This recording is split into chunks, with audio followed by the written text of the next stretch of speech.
Hey guys. Tonight we ease ourselves into a place that looks heroic in black and white footage but feels a lot less glamorous once you're actually inside it. You're standing in the present moment, fingertips brushing cold steel, about to climb into a World War II tank. Movies taught you this is where courage lives. Reality is quieter, tighter, and smells faintly like old oil and regret. The hatch yawns open above you like the lid of a soup can. And you already sense that this is not a space designed with human comfort or survival in mind. Honestly, you probably wouldn't make it out alive. And not because you lack bravery, but because physics, engineering, and stress have teamed up against you in a very personal way. So, before you get comfortable, take a moment to like the video and subscribe, but only if you genuinely enjoy what I do here. And while you're at it, drop a comment telling me where you're listening from and what time it is there, night owls, early risers, or someone pretending they'll fall asleep in 5 minutes. Now, dim the lights, maybe turn on a fan for that soft background hum, and let's ease into tonight's journey together. You lower yourself into the tank, one boot searching for a foothold that isn't really there. The metal is colder than you expect, even through fabric, and it steals heat from you the way a winter park bench does. This sensation alone already explains part of the problem. Tanks are steel boxes. And steel doesn't care how you feel about it. During the Second World War, thousands of crews climbed into machines like this every day, especially during massive armored clashes such as the Battle of Kursk, where tanks met tanks in numbers so large the ground itself seemed to vibrate for miles. You've heard of Kursk. It's the textbook example of armored warfare. But what textbooks rarely linger on is what it felt like inside just one of these vehicles. Long before the first shot was fired, your shoulders scrape the rim as you slip down, and you're immediately aware of how narrow everything is. This is not a space you step into, it's a space that accepts you reluctantly. You have to fold yourself, knees bent, back hunched, like you're climbing into the world's least forgiving sleeping bag. A faint metallic tang hangs in the air. Not quite rust, not quite fuel, but something in between. It's the smell of machinery that has been worked hard and never properly aired out. Many veterans later said this smell alone could yank them back into wartime decades later. Faster than any photograph ever could. You settle onto a hard surface that pretends to be a seat. Your helmet bumps something solid, probably a shell casing rack, and you instinctively duck. Already learning lesson number 1. Inside a tank, every movement is negotiated. There's a popular historical image of tank crews laughing together, half their bodies out of open hatches, sunlight glinting off helmets. That image is real, but it's also selective. The moment the hatches close, camaraderie gives way to logistics. Your body becomes just another component that must fit, function, and not get in the way. Somewhere behind you, the engine coughs to life. The vibration travels through the metal floor and straight up your spine. Like a giant mechanical cat purring far too close to your internal organs. During World War II, tank engines were often adapted from aircraft or industrial designs. Powerful but temperamental. A lesser-known fact is that crews sometimes named their tanks not out of affection, but superstition, believing a named machine might behave better. The way people talk nicely to old cars in winter. Historians still debate whether this kind of ritual actually improved crew morale in measurable ways, or if it simply gave soldiers the illusion of control in an environment that offered very little. As the engine settles into a steady roar, the air changes. It's warmer now, thicker, as if the oxygen itself has decided to slow down. Ventilation exists, technically, but it's nothing like what your lungs are used to. You take a deeper breath and notice how the smell of fuel sharpens, stinging just slightly at the back of your throat. This is normal, you tell yourself. It has to be. Millions of men did this before you. Then again, millions of men also didn't make it home. So that reassurance feels a bit flimsy. Your ears pick up layers of sound. The engine's growl, the clank of gears, the distant metallic rattle of the tracks. It's loud, but not explosively loud yet. More like standing next to heavy construction equipment that never shuts off. Modern comparisons help here. Imagine trying to relax inside a running washing machine while someone occasionally hits it with a hammer. Add heat, add fear, remove legroom. Suddenly, the heroic aura starts to peel away. Outside, the world has narrowed to whatever can be seen through tiny vision slits and periscopes. You don't look through windows, you peer through compromises. This limited view was a common complaint among tank crews. And for good reason. A tank might dominate open ground. But from inside, the crew often felt blind. There's a strange psychological twist here. You're in a massive machine designed to intimidate. Yet you feel oddly vulnerable. Like a turtle that can't quite see where danger is coming from. You shift your weight, trying to get comfortable, and immediately realize comfort isn't on the menu. Your knee presses against metal. Your elbow against another person's gear. Personal space evaporates. During long operations, crews sometimes developed bruises simply from being jostled against the interior for hours on end. This isn't usually mentioned in grand strategic histories. But it mattered. Fatigue wasn't just mental, it was physical, cumulative, and relentless. Some historians still argue over whether tanks were more psychologically taxing than other frontline roles. Infantry faced open fire. Pilots faced altitude and speed. But tank crews faced confinement. You're starting to understand that confinement is its own kind of enemy. It whispers rather than shouts. It makes time feel sticky. Slow. Distorted. Minutes stretch. You're not even under fire yet. And already your shoulders feel tight. Your breathing shallow. You remind yourself, this is only the beginning. The tank hasn't been hit. Nothing is burning. No one is shouting orders over the engine noise. And yet, sitting here, wrapped in steel, you can sense the truth forming quietly. Survival inside a World War II tank wasn't about being tough. It was about enduring an environment that never stopped pressing in on you.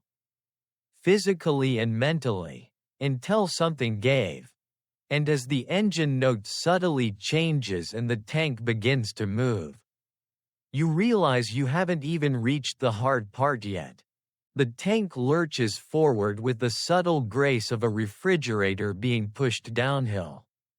You feel it before you really understand it, a slow, rolling motion that throws your balance off just enough to remind you that gravity works differently in here. Your boots scrape against metal, and you brace yourself instinctively, palms pressing against surfaces that are either warm, vibrating, or inconveniently sharp. This is the moment when you realize that getting into the tank was only the warm-up.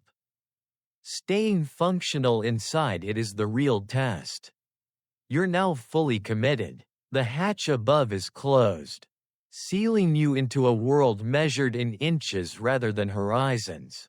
During World War II, this act alone, closing the hatch, was psychologically significant. Many crewmen described it as the point of no return. The instant when the outside world stopped being something you could casually escape back to. Historians still debate whether this sense of entrapment affected reaction times and decision-making under fire. But listening to your own breath echoes slightly in the confined space. It's hard to imagine it didn't. The tank picks up speed, and the vibration intensifies. It's not a smooth ride. Every bump is translated directly through steel into bone.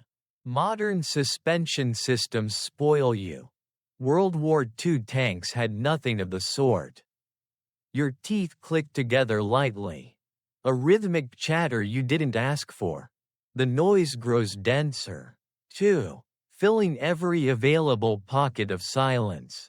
Conversation, if it happens at all, would require shouting directly into someone's ear. And even then, half the message would be guessed from context. You shift again, trying to adjust your posture, and immediately bump into another crew member. Apologies are exchanged more in gesture than words. There's simply no room for politeness. Tanks were designed around weapons, engines, and armor first. Humans were fitted in afterward like an afterthought. A lesser-known fact is that average crew height mattered a lot. Shorter soldiers were sometimes preferred because they physically fit better. It's one of those quiet, uncomfortable truths of industrial warfare. Survival could hinge on your proportions. As the tank moves, the air grows warmer still. Heat from the engine radiates outward, trapped by armor plating that does an excellent job of keeping danger out and heat in. In summer campaigns, interior temperatures could climb high enough to cause heat exhaustion even before combat began. Some crews reportedly stripped down to undershirts, despite regulations, simply to cope. This detail rarely makes it into heroic retellings. But it mattered on long marches when dehydration became a serious concern. Your eyes flick toward the narrow vision slit nearest you. The outside world slides past in fragments, churned earth, flashes of sky, the occasional dark shape you hope is just a tree. The limitation is frustrating. You feel like you're watching reality through a mail slot. This wasn't unique to one army or one model of tank. It was a shared experience across German, Soviet, American, and British designs. Everyone compromised visibility to gain protection, and everyone paid for it in situational awareness. There's a sudden metallic clank as the tank rolls over something solid, perhaps debris. Perhaps something less comfortable to think about. The jolt snaps through the compartment, and for a split second, every muscle in your body tightens. It's nothing, you tell yourself. Tanks are built for this. Still, your heart rate doesn't get the memo.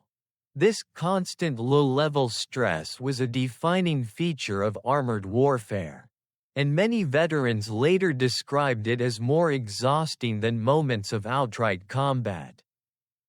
You become acutely aware of how little personal agency you have. You don't choose the route. You don't choose the speed. You don't even choose when to stand or sit comfortably. Your role, whatever it is, must be performed within strict physical limits.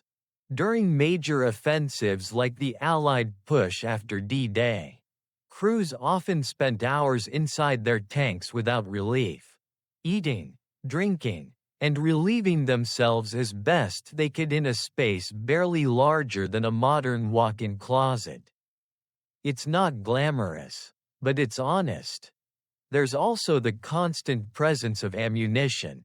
Shells are stowed around you. Efficient and ominous, each one represents firepower and potential disaster. A lesser-known fact is that some crews tried to rearrange or pad ammunition racks with personal items, hoping to reduce the chance of catastrophic detonation. Officially, this was frowned upon. Unofficially, fear tends to rewrite the rulebook. Historians still argue about how effective these improvisations were, but the behavior itself speaks volumes about the mindset inside these machines. As the tank continues forward, you notice your sense of time beginning to blur. Without natural light or clear landmarks, minutes lose their edges. This temporal distortion was common enough that some commanders worried about crews becoming disoriented or fatigued faster than expected.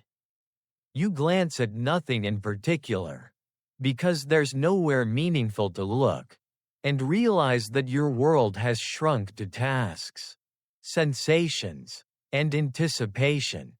And hovering over all of it is the quiet understanding that this is still the easy part. You haven't been fired upon yet. No alarms, no shouting, no sudden, violent interruption, just motion, heat, noise, and steel. You're beginning to see why surviving inside a World War II tank wasn't about dramatic last stands. It was about enduring a slow, grinding assault on your senses long before the enemy ever showed up.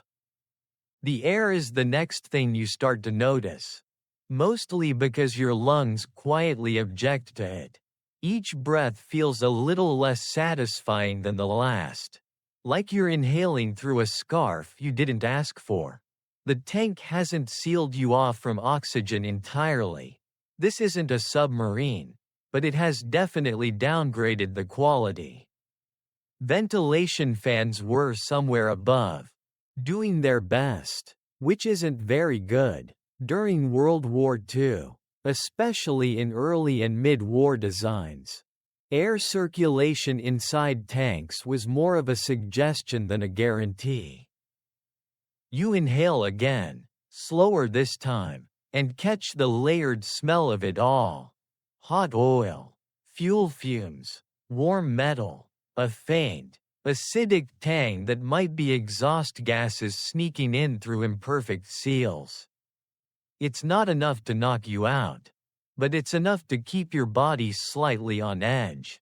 Crews often complained of headaches and dizziness long before combat even started. A lesser-known detail is that carbon monoxide buildup was a real concern in some tanks, particularly when firing the main gun repeatedly. Engineers knew about it, but solutions lagged behind battlefield realities. Your chest rises and falls in a rhythm you're suddenly very aware of. The tank seems to breathe with you, exhaling heat and vibration, inhaling dust and smoke from the outside world. It's intimate in a way that feels wrong. Modern life trains you to expect fresh air on demand. Open a window, turn on a fan. Here, you get what the machine gives you. No more, no less. And right now, it's giving you air that feels tired. Someone near you coughs, a short, dry sound swallowed almost immediately by the engine noise. It's casual, but it plants a seed in your mind. During prolonged engagements, especially in urban fighting or defensive positions, crews sometimes operated with hatches closed for hours. Oxygen levels dropped, fumes rose, and judgment subtly suffered. Historians still debate how much these conditions affected accuracy and reaction times. But many after-action reports mention fatigue, as a catch-all explanation for mistakes that might have had more chemical causes. You lick your lips and realize your mouth is dry already. Heat plus bad air equals dehydration. And dehydration makes everything harder. Commands feel slower to process. Muscles feel heavier. In North Africa, where tanks fought under brutal sun, crews sometimes drank their entire water ration long before noon, simply trying to stay functional. The irony is sharp. You're surrounded by tons of metal, designed to protect you from enemy fire. But the environment inside is quietly undermining you from within. Your breathing grows shallow without you noticing at first. It's a natural response, your body trying to minimize exposure to something it doesn't like. Unfortunately, shallow breathing also means less oxygen, which makes your head feel light. You shift again, bumping your helmet, and for a moment, stars spark behind your eyes. You tell yourself to relax. You remind yourself that millions of soldiers endured this. Then you remember that endurance and survival are not the same thing. Outside, the tank keeps moving. Inside, the air grows steadily warmer. The engine is a furnace, and the armor plating is an excellent insulator. In winter, this could actually be a blessing. Crews on the Eastern Front sometimes welcomed the heat, even as frost formed on the outside of the hull. In summer, though, it was miserable. Sweat forms quickly, trickling down your back, nowhere to evaporate properly. Your uniform sticks to you, and the smell of human bodies joins the mechanical cocktail. You start to understand why tank crews often described their vehicles as living creatures. Not in a friendly way, but in a demanding one. The tank consumes fuel, air, attention, and gives back noise, heat, and motion. It doesn't care if you're tired or uncomfortable. It just keeps going. There's a strange, creeping realization here. If something goes wrong, the tank won't stop to accommodate you. You'll have to adapt, or you'll be overwhelmed. Another breath, slightly harsher this time. You imagine what happens when the main gun fires. The pressure wave, the smoke, the residue. In many early tanks, firing even a few rounds could turn the interior into a foggy, choking space until the fumes cleared.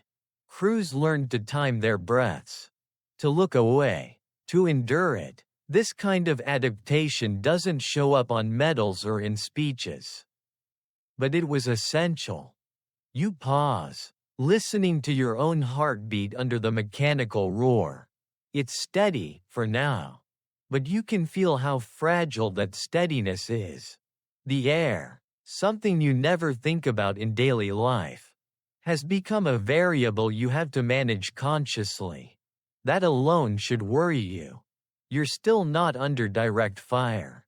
Nothing dramatic has happened. And yet, inside this steel box, you're already starting to see the pattern. The tank doesn't need to be penetrated to hurt you. Sometimes, it just needs to keep you breathing its air long enough. The heat doesn't arrive all at once.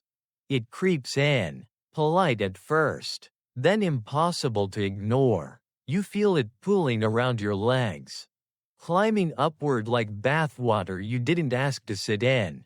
The engine's warmth radiates through the floor and walls, and the armor plating does an excellent job of trapping it.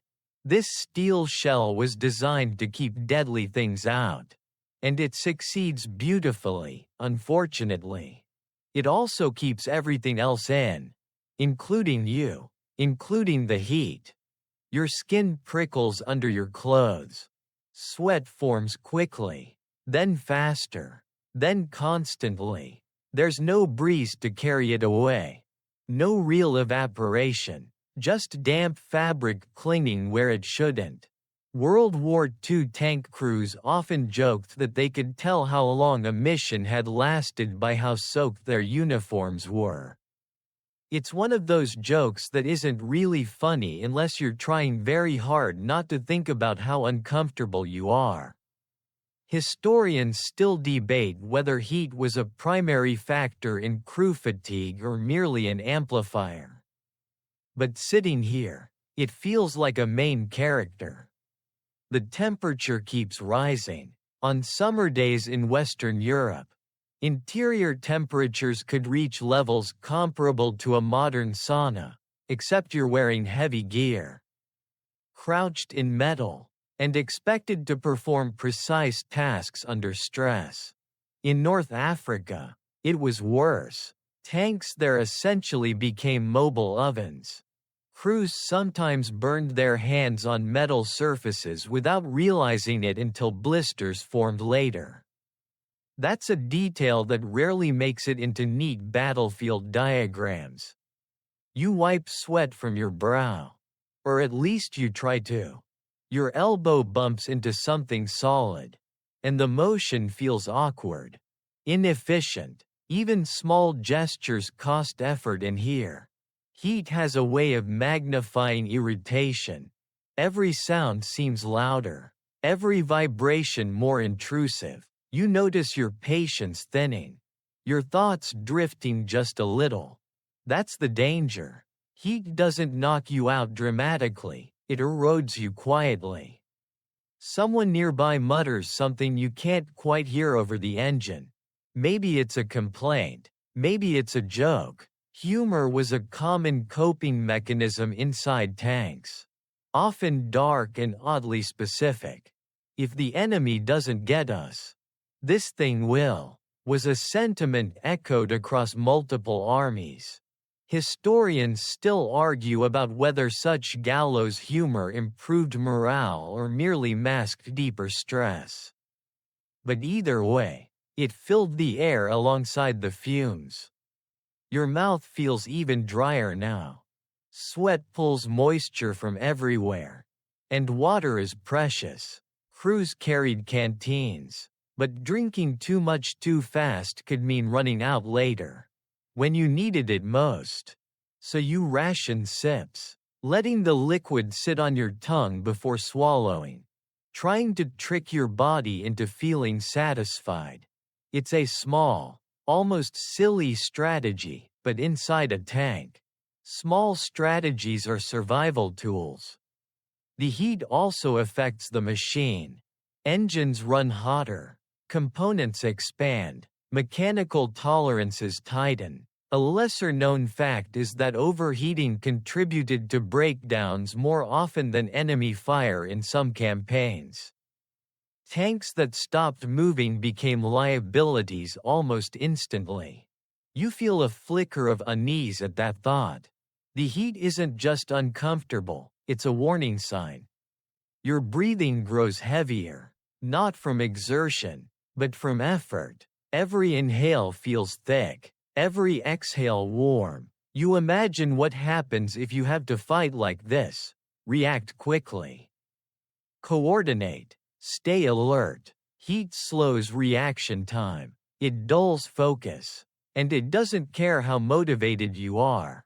This is one of those unglamorous realities of warfare that strategy books tend to skip over. You shift your weight again, trying to find a cooler patch of metal. There isn't one. The entire interior has equalized into a single, oppressive temperature. It's oddly democratic that way. Everyone suffers the same. That shared discomfort was part of tank crew bonding. But it was also part of their shared risk. Exhaustion makes mistakes more likely.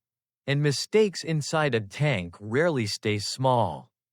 Outside, the tank continues on, indifferent to your discomfort. Inside, the heat presses in, steady and relentless. You're starting to understand that this environment doesn't need explosions to break you down. Sometimes, it just needs time, metal, and a temperature that never quite lets you cool off. The noise doesn't explode into your awareness, it's already there, waiting, layered and inescapable. Once you start paying attention to it, you realize how complete it is. The engine's constant roar forms the bass, a low, vibrating growl that never lets your bones fully settle.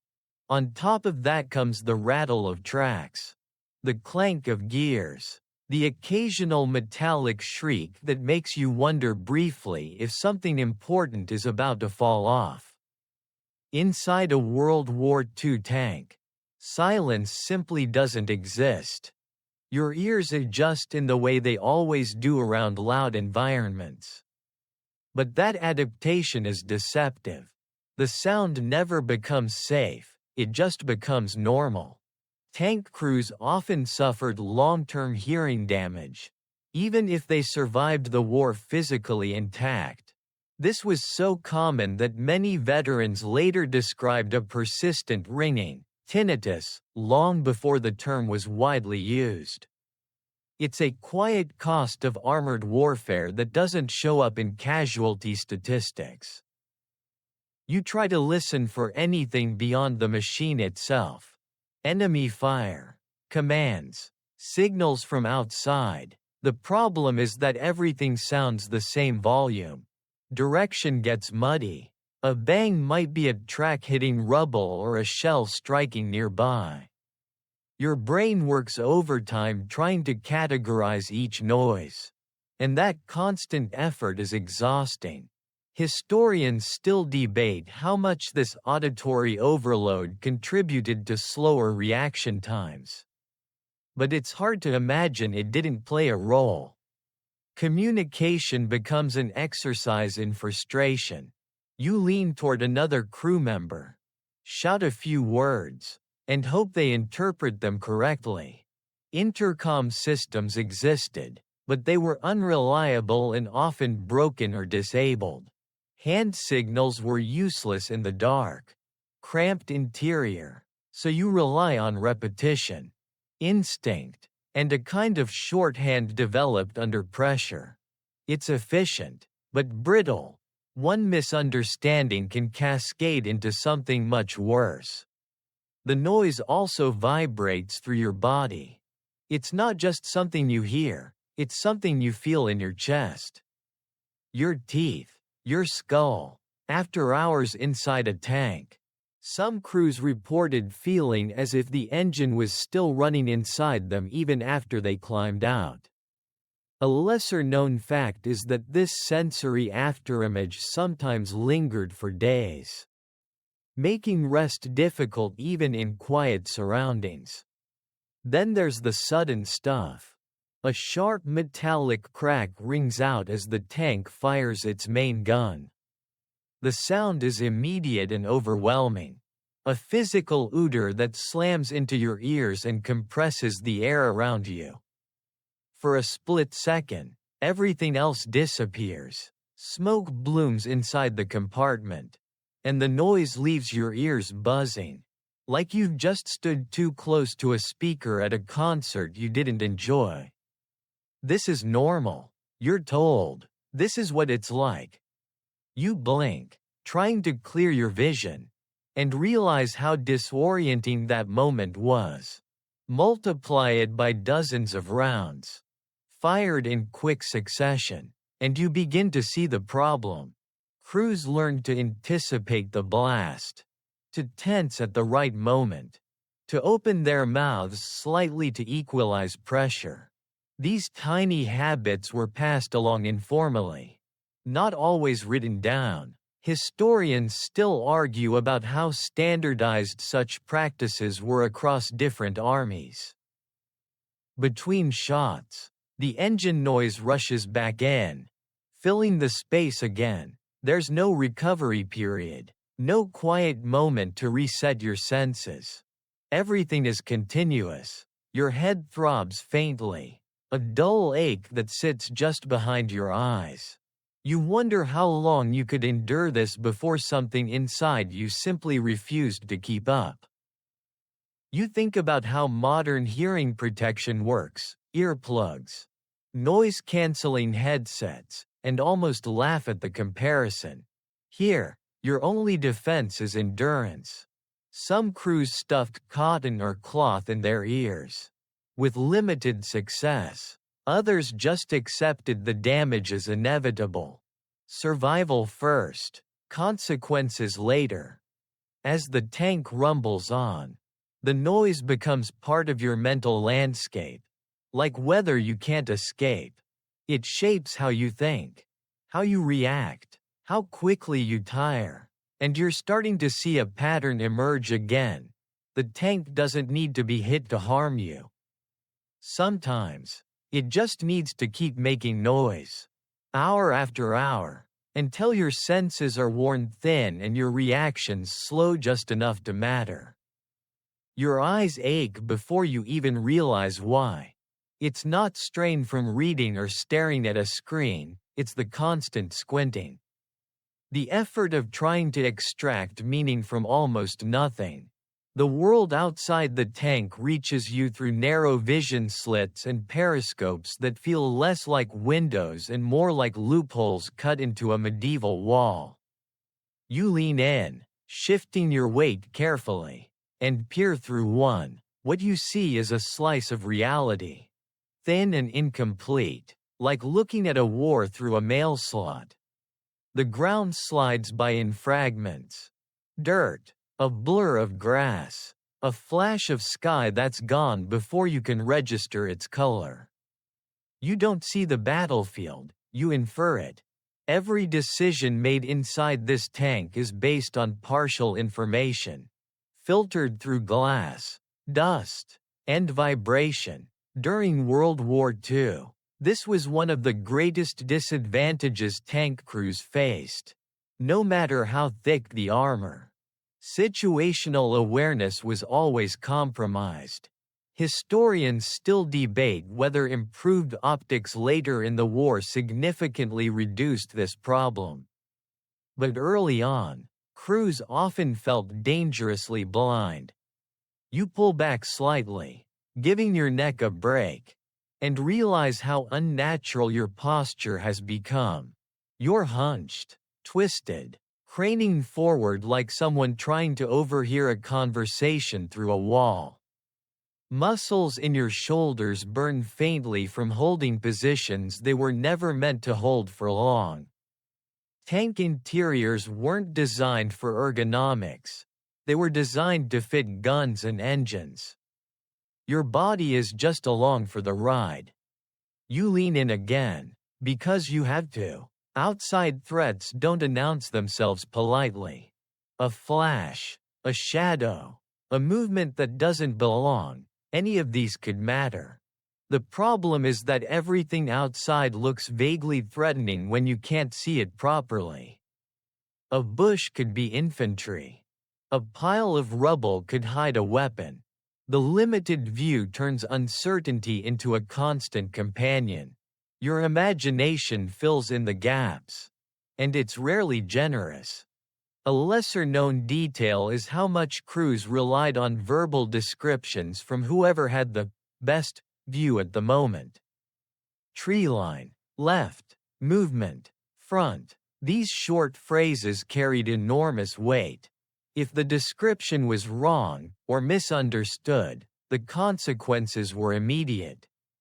Historians still argue about whether tank losses in certain battles were driven more by tactical errors or by these unavoidable perceptual limits. Sitting here, it feels unfair to blame the people inside for what the machine simply wouldn't let them see. Your eyes start to water. Partly from strain, partly from the stale air. You blink, then blink again, trying to keep focus.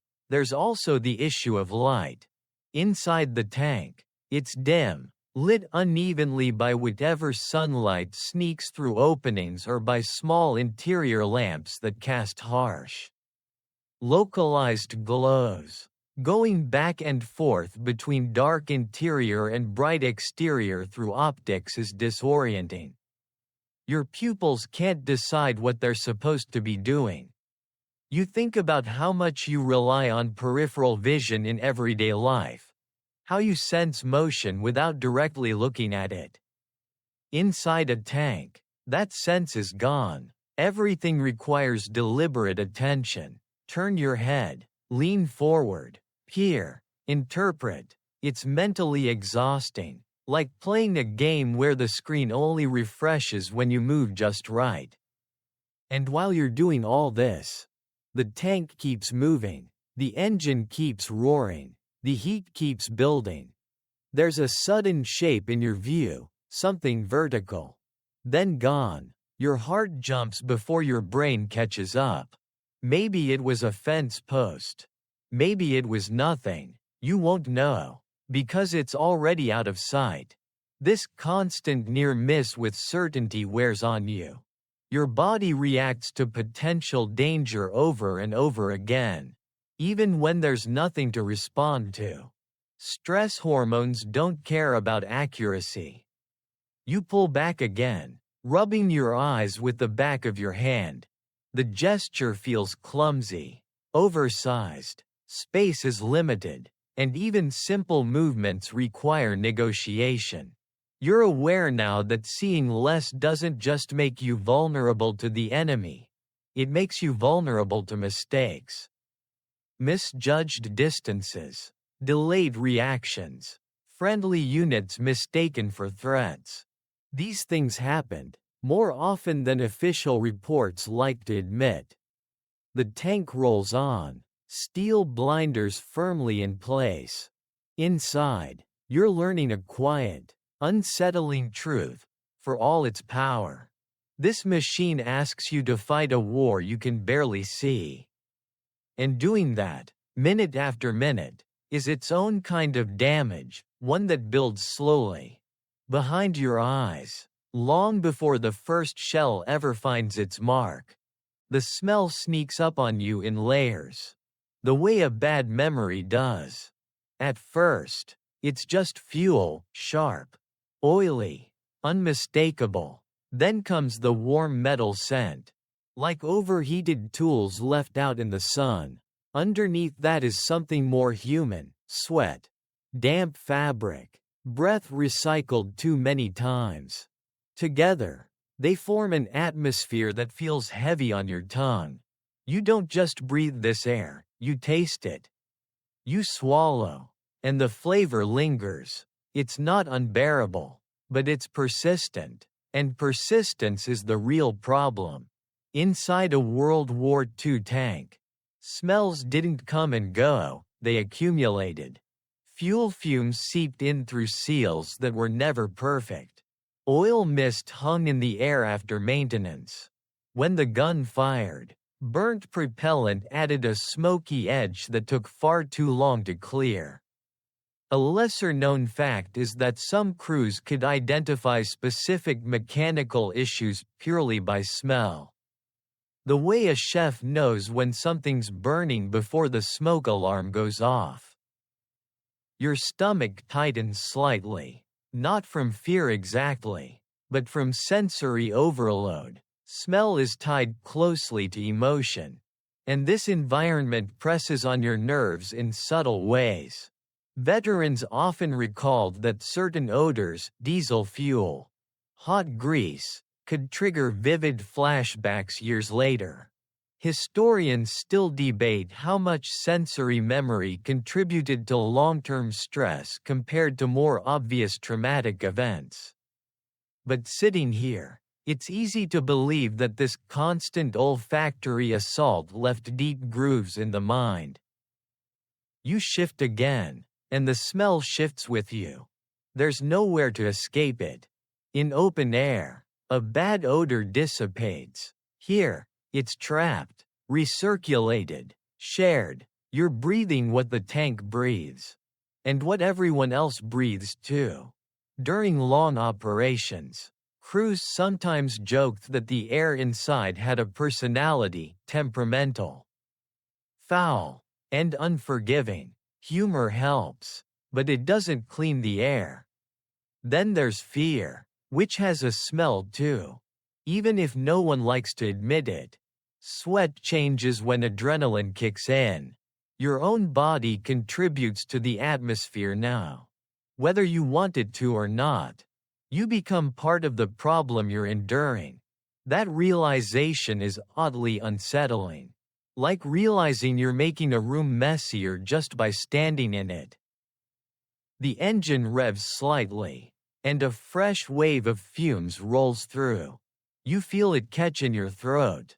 And you cough once, quickly, hoping no one notices. Coughing inside a tank feels like an announcement, proof that your body is reacting to something it shouldn't have to. Crews learned to suppress these small signals, to keep their discomfort quiet. There was an unspoken rule: everyone was suffering, so you didn't make a production of it.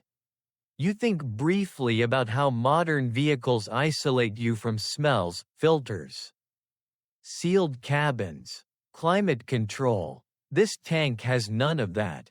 It's honest to a fault. Everything that happens inside is shared. The machine doesn't hide its nature. It burns fuel, it leaks oil, it sweats heat, and it expects you to coexist with all of it. Outside, something detonates in the distance. You don't see it, but the faint vibration carries through the hull. For a moment, the smell of the tank feels safer than whatever's out there. That's a strange mental pivot. And you notice it as it happens. Your standards are already shifting. What would be unacceptable anywhere else is becoming normal. Even preferable. That's how adaptation works, not by improving conditions, but by lowering expectations. You breathe again, slower, through your nose despite the protest. The smell settles into the background. Never gone, just tolerated, and that tolerance is dangerous in its own way. It's another sign that the tank is reshaping you. Quietly, patiently, teaching you to live inside its rules. You're still moving, still sealed in steel, still untouched by enemy fire. And yet, with every breath of fuel-tinged air, you understand a little more clearly why surviving inside a World War II tank wasn't just about avoiding shells. Sometimes, it was about enduring the smells of fear, machinery, and confinement long enough to make it to the next moment. You start to notice the people around you in a new way, not as individuals, but as obstacles, supports, and unavoidable constants. Every movement you make is negotiated with another body. Your elbow bumps someone's knee. Your shoulder presses against a back that can't move away. This isn't personal, it's geometry. Inside a World War II tank, human beings were packed together like components in a machine. Each one necessary, none of them comfortable.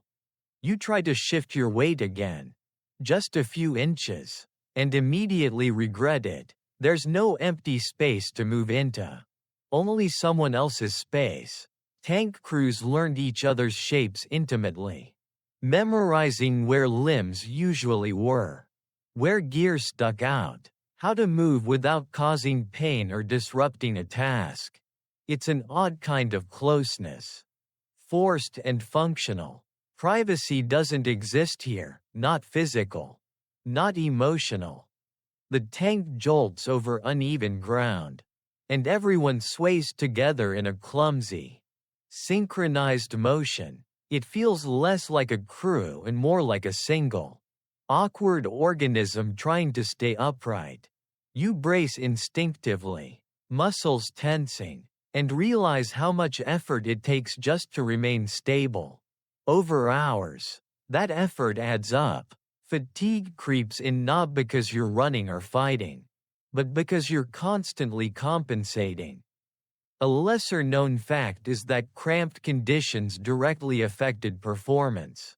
Reloading shells, for example, required precise, practiced movements in extremely limited space. One wrong angle, one slip of the hand, and the process slowed or stopped entirely. Historians still debate whether design limitations or training adaptations played the bigger role in these inefficiencies. But inside the tank, the cause feels obvious. There's simply not enough room for humans to move like humans. You become aware of your breathing again, partly because someone else's breath is uncomfortably close. The air feels warmer here, heavier. Body heat adds to engine heat, and the tank becomes a shared thermal pocket. In winter, this closeness could be oddly comforting. In warmer conditions, it's oppressive. You can feel sweat from another person brush against your sleeve, and there's no way to wipe it off without making things worse. Conversation, when it happens, is brief and utilitarian. There's no room for storytelling or idle talk. Words are tools, used sparingly. Anything extra costs energy and attention. You miss the sound of your own voice in a normal space, where it doesn't bounce off metal and come back distorted. Here, even your thoughts feel compressed, like they're being squeezed to fit the environment. You start to sense tension in the group. Not anger, but strain. Everyone is uncomfortable. Everyone is hot. Everyone is tired. Under these conditions, small irritations can flare quickly. Historical accounts mention arguments breaking out over trivial things, elbows, timing, perceived slights, only to be shut down just as quickly when reality reasserted itself. Survival didn't allow for grudges. Historians still argue about how crews maintained cohesion under such stress. But necessity seems to have been the strongest glue. The tank lurches again, harder this time, and you slam lightly into the person beside you. There's a muttered apology, almost automatic. No one has the energy to assign blame. You steady yourself and feel the vibration settle back into its constant rhythm. This is your world now: motion, contact, noise, heat. You realize something quietly unsettling. If something goes wrong, if the tank is hit, if there's a fire, if evacuation becomes necessary, this closeness will turn from inconvenience to danger instantly. Bodies will compete for the same narrow exits. Gear will snag. Seconds will matter. The thought lodges itself in your mind and refuses to leave. For now, though, you stay where you are, pressed into steel and flesh. Part of a human mechanism inside a mechanical one. The tank rolls forward, indifferent. And you're beginning to understand that surviving here wasn't just about armor thickness or firepower. It was about enduring constant, intimate contact with both the machine and the people trapped inside it. Without letting that pressure crack you first, you think back to training, even if it isn't really your memory, more like a borrowed idea of one. Clean diagrams, clear commands, calm instructors explaining where to stand, what to touch, how long each action should take.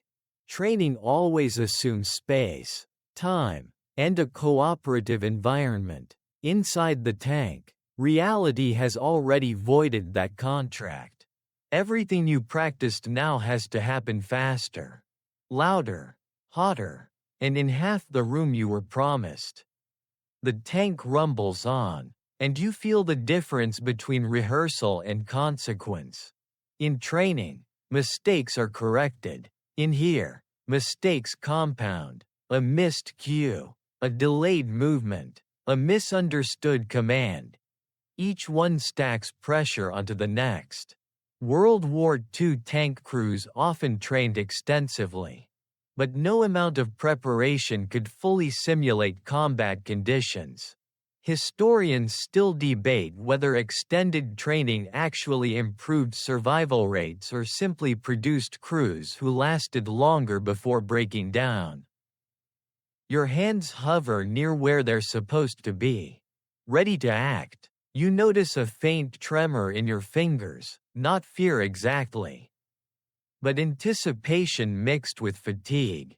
The machine demands precision, but your body is already being dulled by heat, noise, and bad air. This mismatch is dangerous. Modern comparisons help again. Imagine trying to perform delicate work while standing inside a running dryer. That's generous, but it gets the idea across. You hear a command, short, clipped, and your brain takes a fraction of a second longer than it should to process it. You respond anyway, hoping you interpreted it correctly. That fraction matters. Crews learn to live with that delay, to compensate instinctively, but instinct only stretches so far. In the chaos of battle, training and muscle memory were constantly fighting against sensory overload. There's also the small matter of fear behaving differently than advertised. Training films portray fear as something you overcome in a dramatic moment. Inside the tank, fear is more mundane. It's a constant background process. Like an app you can't close. It drains attention. It narrows focus. You're not panicking, you're managing. And that management costs energy you didn't budget for. A lesser-known detail is how often crews reported feeling oddly detached during their first engagements. Not heroic, not terrified, just strangely distant. As if watching themselves operate. Psychologists later described this as a protective response. But at the time, it was confusing. Historians still argue about whether this detachment improved performance or masked dangerous lapses in awareness. Sitting here, you suspect it did a bit of both. The tank slows briefly, then speeds up again, your balance shifts, and you adjust without thinking. A small victory for muscle memory. This is what training is supposed to do. Take over when thinking becomes too slow. But the environment keeps changing, constantly introducing new variables. Terrain, noise, heat, smell. Training didn't account for all of it. Because it couldn't. You realize something uncomfortable. Training teaches you how things should work. The tank is teaching you how things actually work. And the two lessons don't always agree. When they clash, you have to choose quickly which one to trust. That choice, repeated over and over, is exhausting. Another command cuts through the noise. You act again, faster this time, more automatic. It feels better, smoother. Then a jolt throws you slightly off. And you're reminded how fragile that smoothness is. The tank doesn't care how prepared you are. It only cares that you keep up. As the machine grinds forward, you understand the quiet truth that many veterans carried with them. Training got you inside the tank. But survival depended on how quickly you could adapt once everything you practiced started falling apart. The first incoming shell announces itself without ceremony. There's no dramatic warning, no slow-motion build-up, just a violent, concussive thud that slams into the outside of the tank and reverberates through every inch of steel. The sound is less like an explosion and more like the world punching you in the chest. Your teeth clack together. Your vision blurs for half a heartbeat. For a moment, you're not sure if you've been hit directly or merely brushed by something close enough to matter. Inside, everything freezes and accelerates at the same time. Your body locks up instinctively. Muscles braced for damage that may or may not arrive. The tank shudders, then keeps moving, and that continuation is the only reason you know you're still alive. This is one of the most common experiences reported by tank crews in World War II, the uncertainty. Not knowing whether the armor held, whether the next hit will be the one that changes everything. Historians still debate how much this constant ambiguity affected long-term decision-making under fire. Another impact follows. Farther away this time, the vibration is different, lighter, sharper, suggesting a near miss. You don't need to be told what that means. Someone outside is aiming at you. The tank, moments ago just a miserable workplace, has become a target. Your heart rate spikes, not dramatically, but decisively. Fear doesn't scream, it tightens. You realize how dependent you are on the armor now. All the discomfort, the heat, the noise, the smells, suddenly feels like a fair trade. Steel becomes reassurance. This mental flip happens fast. And it's surprisingly complete. Crews often describe developing an almost superstitious faith in their tank after surviving the first few hits. A lesser-known fact is that some soldiers refused to transfer to a different vehicle, believing their original one was lucky. Engineers scoffed. Crews didn't care. The tank fires back. The main gun's blast fills the interior with a shockwave and a bloom of smoke. Your ears ring violently, drowning out everything else for a split second. You blink hard, eyes stinging, and focus on not panicking. This is the rhythm now: impact, response, impact. The world outside exists only as threat vectors and vague directions, filtered through shouted commands and limited vision. You notice your hands are shaking again. More than before. Fine motor control is harder under stress, especially in heat and bad air. Reloading feels clumsier. Movements take just a fraction longer. This is where theory meets biology. And biology doesn't negotiate. Historians still argue about whether mechanical reliability or human limits were the greater weakness of World War II tanks. Right now, it feels uncomfortably like both. Another hit, closer. The tank rocks, and something inside rattles loose. Clanging against metal, your breath catches.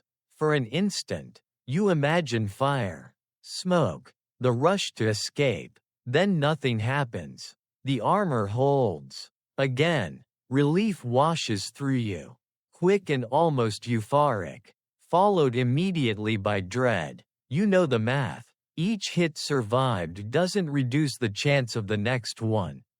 You're aware now that time has changed shape. Seconds stretch. Commands feel urgent and delayed at once. The noise seems louder, the heat more oppressive, as if combat has turned every discomfort up a notch. You're not thinking about winning. You're thinking about enduring the next moment intact. Outside, the battle continues, unseen but very much felt. Inside, you cling to routine, to training, to the simple fact that the tank is still moving and firing. This is the reality of being under fire in a World War II tank. Not a single dramatic moment, but a series of shocks that test your nerves, your body, and your faith in a few inches of steel, over and over again. Fire is a thought before it's a reality. It flickers in your mind the instant the tank is hit again. Harder this time, the impact sharp enough to make you flinch before the sound even finishes forming. Your brain races ahead, already picturing flames, smoke, heat that goes from uncomfortable to lethal in seconds. Inside a tank, fire isn't just dangerous, it's intimate. There's nowhere for it to go except through you. For a heartbeat, nothing happens. Then you smell something different. Not fuel exactly. Not oil, something sharper. Electrical. Wrong. The interior lighting flickers. Just briefly. And that tiny change is enough to spike panic across the compartment. Fire inside a World War II tank was one of the most feared outcomes. And for good reason. A direct penetration wasn't always necessary.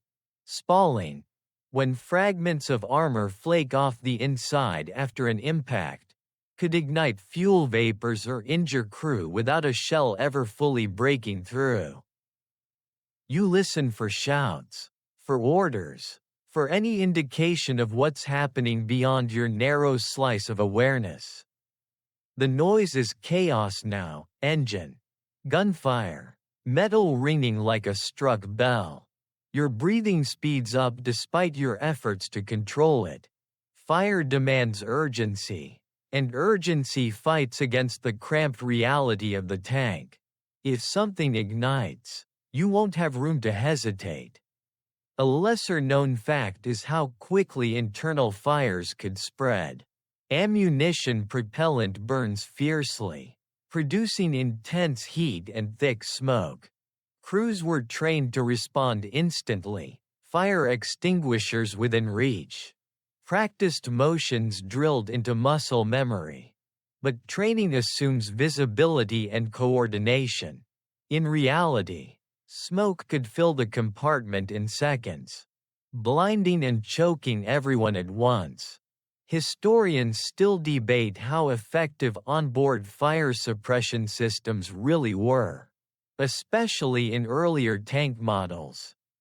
Someone yells something you can't fully hear, but the tone is urgent enough. You move without thinking, reaching where you're supposed to. Trusting habit more than perception. Your hands feel clumsy, slick with sweat. You fumble, then find what you need. The motion feels oversized, dramatic, even though it's only inches. This is how crisis works in tight spaces. Everything feels both rushed and slow. The smell fades slightly. No flames leap into view. Maybe it was just a jolt. A damaged wire. A momentary scare. Relief comes fast. But it's thin. Fragile. You know now how close the edge is.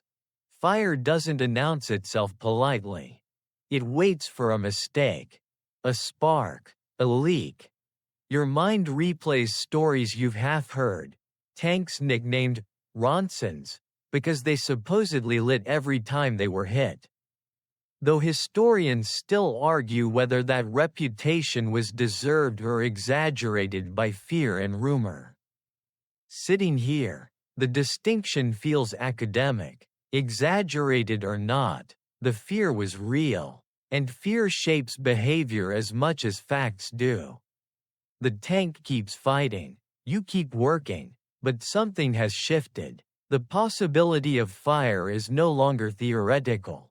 It's a presence, hovering just out of sight, reminding you that armor protects. But it also traps. If the tank becomes an oven, you're already inside it. You swallow, forcing air into lungs that don't quite want it. The heat feels heavier now. The smell's more ominous. Every vibration makes you wonder if it's the start of something worse. This is another quiet truth of armored warfare. Even when nothing is burning, the fear of fire is always there, crouched in the corner of the steel box, waiting for the smallest excuse to wake up. You become aware of the ammunition in a new, very personal way. It's been there the whole time, of course, stacked, clipped, nestled into racks around the interior like oversized metal eggs. But now, after the hits, after the thought of fire has moved in and refused to leave, those shells feel different. They're no longer abstract tools. They're potential endings. arranged neatly within arm's reach. You sit inches from explosive force, separated from it by nothing more than thin casings and optimism. Each shell carries enough energy to tear steel apart under the right conditions. Inside a World War II tank, this was simply accepted as the cost of doing business. Ammunition had to be accessible. Speed mattered. Safety, in the modern sense, was a luxury. Historians still debate whether alternative storage designs could have significantly reduced catastrophic losses. But wartime reality favored firepower over caution. The tank jolts again, and you instinctively glance toward the nearest rack. The shells don't move much, they're secured well enough, but the sound they make, a dull metallic rattle, is enough to tighten your chest. It's not loud. It doesn't need to be. Your imagination fills in the rest. You picture what happens if one of them cooks off. If heat or impact sets off a chain reaction. You've seen the footage. You know the outcome. A lesser-known fact is that crews sometimes argued about ammunition placement. Official layouts were one thing. Personal superstition was another. Some preferred certain racks emptied first. Others avoided sitting near specific shells they believed were more unstable. None of this was scientific. But in an environment like this, belief and behavior often merged. Control, even imagined control, was comforting. You shift carefully, hyper-aware of how close your body is to everything. Space that once felt merely cramped now feels hazardous. Every movement is measured, deliberate. You don't want to bump anything you don't have to, even though you know rationally that a small nudge won't cause an explosion. Rational thought has limited authority here. Fear has a louder voice. The heat doesn't help. Ammunition is designed to withstand high temperatures. But withstand is not the same as ignore. Prolonged heat could weaken propellant, increase sensitivity. Crews knew this in theory. And in practice, it translated into constant unease. In some battles, tankers deliberately limited the number of rounds they carried, trading firepower for a slightly lower risk of internal disaster. Historians still argue about how common this practice really was. But the logic behind it is easy to understand when you're sitting here. Another shell strikes nearby, the tank rocks, and the ammunition rattles again. Louder this time, your breath catches. You wait, counting heartbeats, for something worse to happen. Nothing does. The moment passes, leaving behind a residue of tension that doesn't fully drain away. It never does. You realize how strange it is that the very thing meant to keep you alive in combat, your ability to fire back, is also one of the greatest dangers to you personally. This contradiction sits heavy in your mind.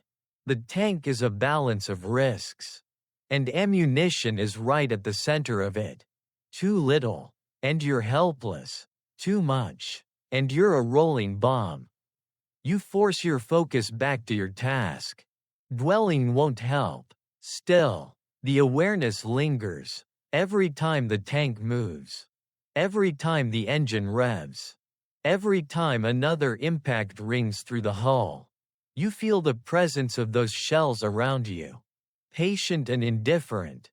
And in that awareness, another quiet truth settles in.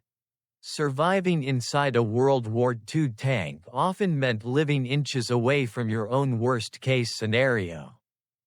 Trusting that discipline, design, and a little luck would keep everything exactly as it is, at least for the next moment. The pressure shifts now, away from the machine itself and onto the people inside it. You start to feel how each role fits together. not as an abstract diagram, but as a living system that only works if everyone does their part at the right moment. There's no redundancy in here.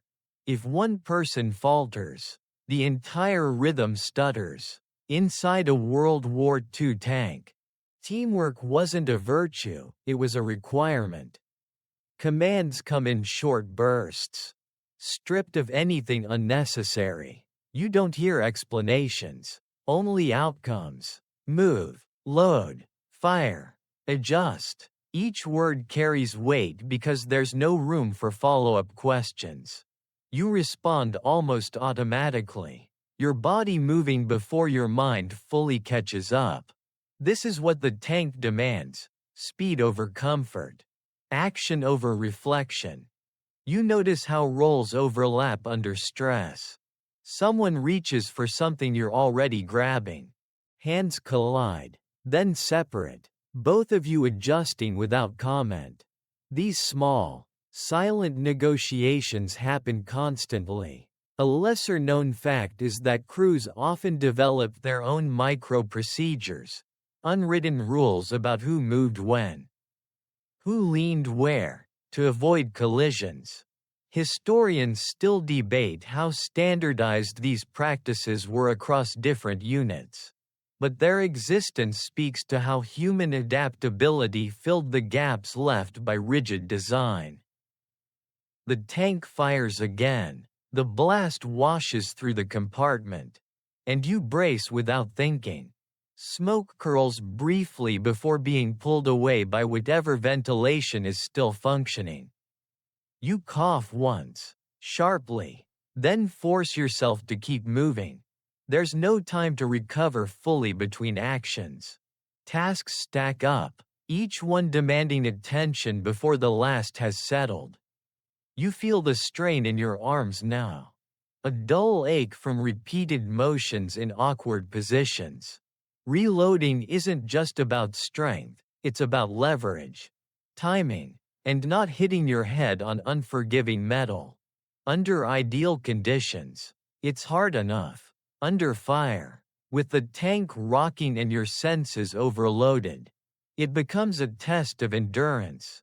Crews practiced this endlessly in training, but practice rarely included fear.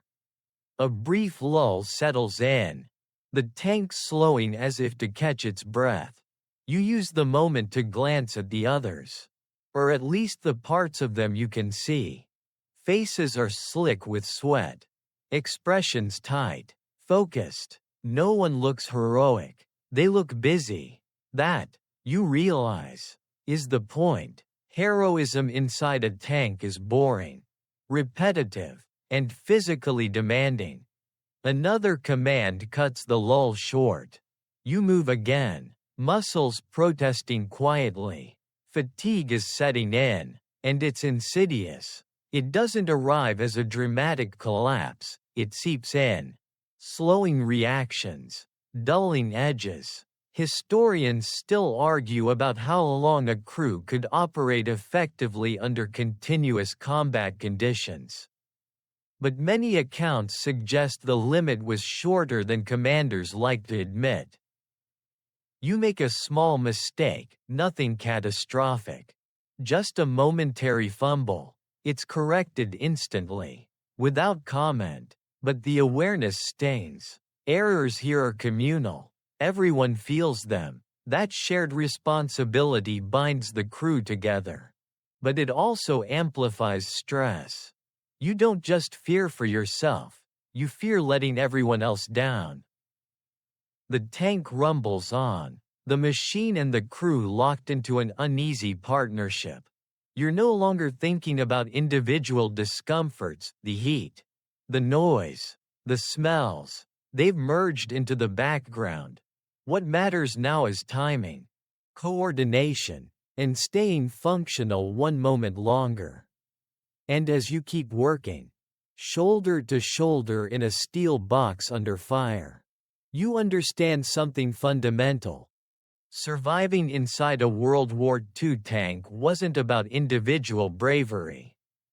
It was about collective endurance. About a small group of people functioning as a single unit in an environment that punished even the smallest lapse. The feeling doesn't arrive all at once. It seeps in quietly, threading itself through everything else until you suddenly realize it has a name. Claustrophobia, not the dramatic, chest-clutching panic people imagine, but something subtler and more persistent. A tightening, a constant awareness of how little space there is between you and solid steel in every direction. You can't stretch, you can't stand, you can't even turn your head freely without planning it first. Your brain starts doing unhelpful math. How many inches to the nearest wall? How few movements it would take to hit it? How impossible it would be to run, even if every instinct suddenly screamed at you to do exactly that. Inside a World War II tank, there is no backing away from fear. There is only staying where you are and functioning anyway. You try to focus on your task, but your thoughts keep circling the same point. The hatch, somewhere above you, small, narrow, not designed for speed. In training, climbing out was a drill. Here, it's a fantasy. Historians still debate how often crews actually managed to escape disabled tanks under fire. But what's rarely discussed is the psychological weight of knowing your exit exists more as a concept than a promise. The tank jolts again, and your shoulder slams lightly into the wall. The contact sends a spark of irritation through you that feels disproportionate to the impact. That's another sign. Claustrophobia doesn't just make you afraid, it makes you irritable.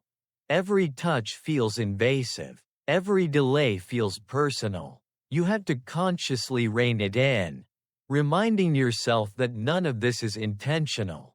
The tank is small. The people are close. That's just reality. Your breathing changes without permission. Shorter, faster. You notice it and try to slow it down, counting silently, forcing air in and out. This is a trick many soldiers learned on the fly. No one taught it officially. It spread the way survival knowledge often does, quietly. From person to person, historians still argue about how much psychological self-regulation mattered in armored crews. But the fact that such techniques existed tells you something important. The heat makes everything worse. Warm air feels heavier when you're already aware of being boxed in. Sweat trickles down your spine, and you resist the urge to shift, knowing there's nowhere better to go. The tank doesn't give you options, it gives you limits. Accepting those limits becomes a mental task all its own. Another thought intrudes, unwelcome but persistent. If something goes wrong, fire, smoke, a direct hit, this space won't just be uncomfortable. It will be lethal. You imagine bodies moving at once, gear snagging, seconds stretching into something unusable. You push the image away. But it doesn't go far. Claustrophobia feeds on possibility as much as reality. You glance again toward the vision slit, seeking relief in the outside world. But the view is as narrow as ever. There's no sense of openness to borrow from it. Just more reminders of how enclosed you are. You're fighting a war through keyholes. From inside a box you can't leave. And yet, you keep working. That's the strange part. Even as your mind presses against the walls, your body continues to do what it's trained to do. This was common among tank crews. Many later admitted they didn't realize how deeply the confinement affected them until long after the war. Historians still debate whether this delayed response was a form of resilience or simply postponed damage. The tank rumbles forward. steel pressing in from all sides. The claustrophobia doesn't vanish, it settles, becoming another constant, like the noise, the heat, the smell, another invisible enemy you have to carry with you, minute after minute, while pretending there's enough room to breathe. The tank stutters, just slightly at first. It's a hiccup you feel more than hear. A subtle change in vibration that sets your nerves on edge instantly. Machines, you've learned, don't stumble without a reason. The engine note shifts, uneven now, and your stomach tightens. This isn't incoming fire. This is something else.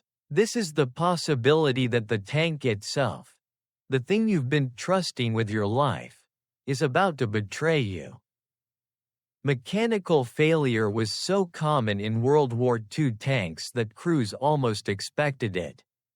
Engines overheated, gearboxes jammed, tracks snapped or threw themselves off at the worst possible moment. In some campaigns, more tanks were lost to breakdowns than to enemy action. Historians still argue about whether this was due to rushed production, harsh terrain, or unrealistic operational demands. But inside the tank, the cause doesn't matter. What matters is that if you stop moving, you become a problem. The tank lurches again, harder this time, then slows. Your body sways forward, then braces. Someone mutters a curse, quiet, automatic. You listen for commands, for confirmation that this is temporary. The engine struggles, a strained, uneven sound that makes you wince. It's an ugly noise, like something being forced to do work it can't quite manage anymore. You realize how quickly your mindset shifts. Moments ago, you were afraid of enemy shells. Now, you're afraid of being still. A stationary tank is a target. Pure and simple, every second spent immobile feels exposed. Naked, despite all the armor. Crews knew this instinctively. Mobility was life. Without it, even the thickest steel became irrelevant. A lesser-known fact is how physically involved crews sometimes became in keeping their tanks moving. If the tracks jammed, soldiers climbed out under fire to fix them. If engines overheated, crews improvised cooling measures with whatever they had. These acts were desperate, dangerous, and often fatal. Historians still debate whether such risks were worth it, but many crews felt they had no choice. Staying inside a dead tank could be just as lethal. The tank slows to a crawl. The vibration changes again, rougher, less confident. You feel every bump now, each one amplified. Sweat beads on your forehead, not just from heat, but from the sudden spike of adrenaline. Your mind runs through possibilities you don't want to finish thinking about. Are you blocking the road? Are other tanks bunching up behind you? Are eyes already turning your way? There's a brief pause, too long. The engine idles unevenly. For a terrifying second, it feels like the tank might die completely. You hold your breath without meaning to, as if that might somehow help. Then the engine catches again, sputtering back toward something like normal. Relief floods the compartment, sharp and almost dizzying. But it's cautious relief. No one celebrates. Mechanical problems have a way of returning, especially under stress. The tank begins moving again, slower than before, and you can feel the strain in every vibration. You're limping now, whether the enemy knows it yet or not. You understand something crucial in this moment. The tank isn't a fortress. It's a machine operating at the edge of its limits, pushed there by terrain, combat, and time, and you're riding inside it, utterly dependent on every bolt and gear doing its job. As the tank grinds forward, wounded but moving, you're left with a lingering, uncomfortable truth. Surviving inside a World War II tank wasn't just about avoiding enemy fire. Sometimes, it was about hoping the machine itself didn't decide it was done before you were. The idea of escape has been sitting in the back of your mind since the hatch first slammed shut. But now it pushes forward, demanding attention. You picture it in simple terms: tank disabled, fire starting, crew bailing out in a clean, efficient sequence. It's a comforting fantasy. Reality, as usual, is far less cooperative. Inside a World War II tank, escape is not a plan, it's a hope. You glance upward again, mentally tracing the route to the hatch. It's small, awkwardly placed, and definitely not designed for speed. In training, climbing out was a drill performed calmly, with time to spare. In combat, it's chaos. Gear snags, bodies collide, smoke blinds. Historians still debate how often crews successfully evacuated under fire. But accounts agree on one thing: it was never smooth. And it was never guaranteed. The tank jolts, and the thought tightens. You realize how many things stand between you and fresh air. Not just steel, but people, equipment, and panic. Everyone would be trying to reach the same narrow opening at once. Even in the best conditions, that bottleneck costs precious seconds. In the worst, it becomes a trap.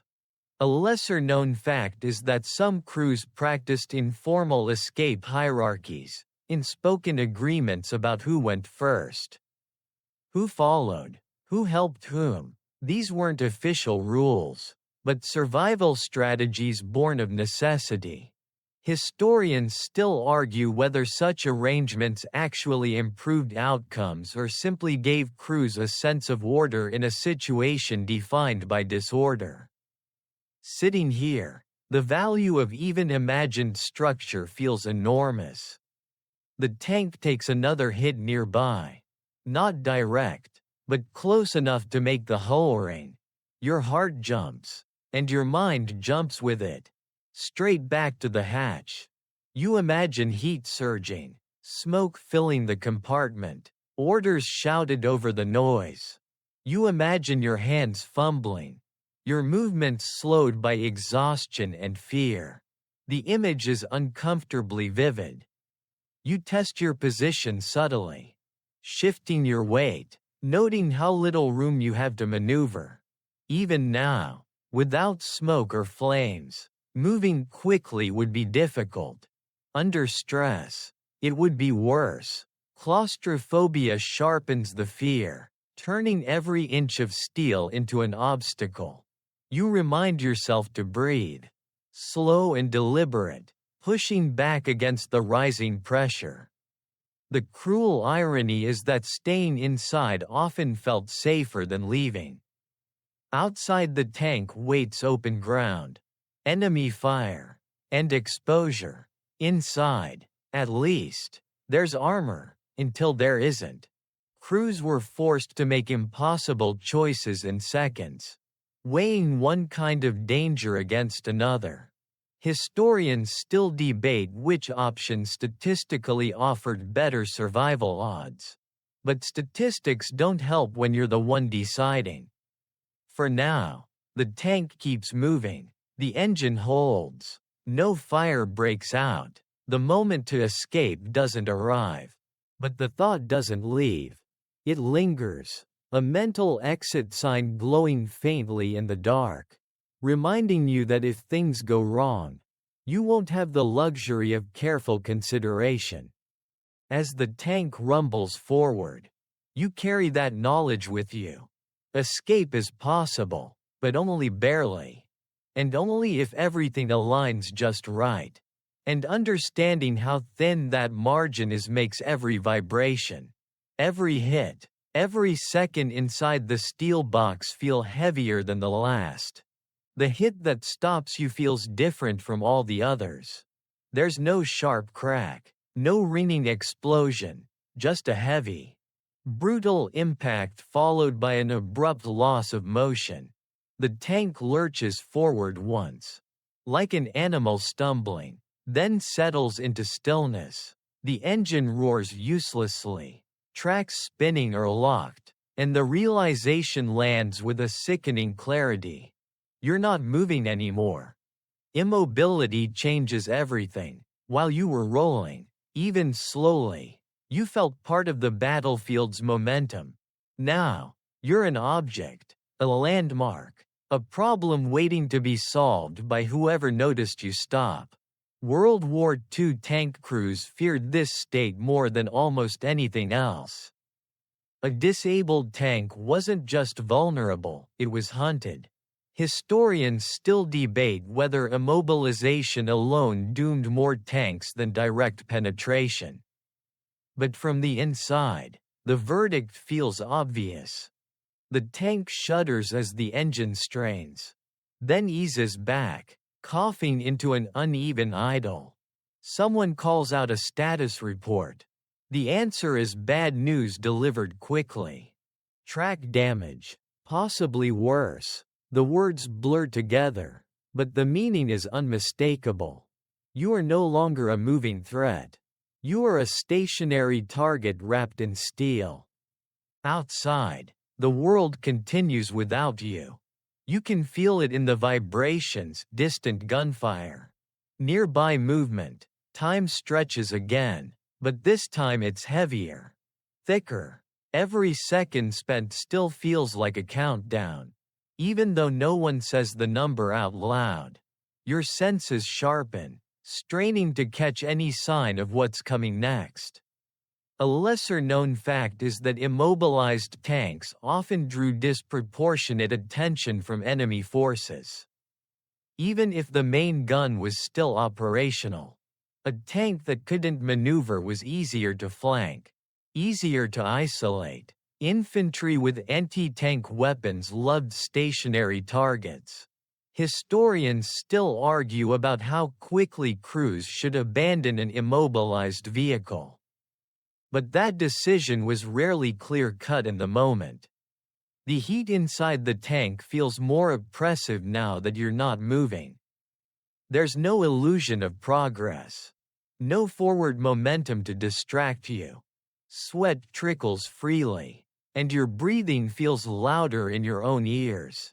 You're acutely aware of how trapped you are, how dependent you've become on a machine that has just failed you. Another impact strikes the hull. Closer this time, the tank rocks, metal screaming briefly in protest. Your heart slams against your ribs. You picture the enemy adjusting aim, walking their fire closer. The thought isn't dramatic, it's practical. That's what you do. 2. Immobilize. Then finish. You grip whatever's nearest, grounding yourself in the physical reality of the compartment. Someone mutters something that sounds like encouragement. Or maybe it's just routine chatter to keep panic at bay. Tank crews were known for this, talking through fear. Filling silence with words to stop worse thoughts from taking over. You realize how exposed you feel. Despite the armor, mobility was your real protection. And it's gone. The tank has become a bunker you didn't choose. In a location you can't leave easily. Every option now feels worse than the last. As the engine idles and the hull vibrates with distant threats, you understand the brutal truth of this moment. Inside a World War II tank, being hit didn't always mean death. Being stopped, though, that's when survival odds dropped sharply. And every decision from here on out would be made under the shadow of that fact.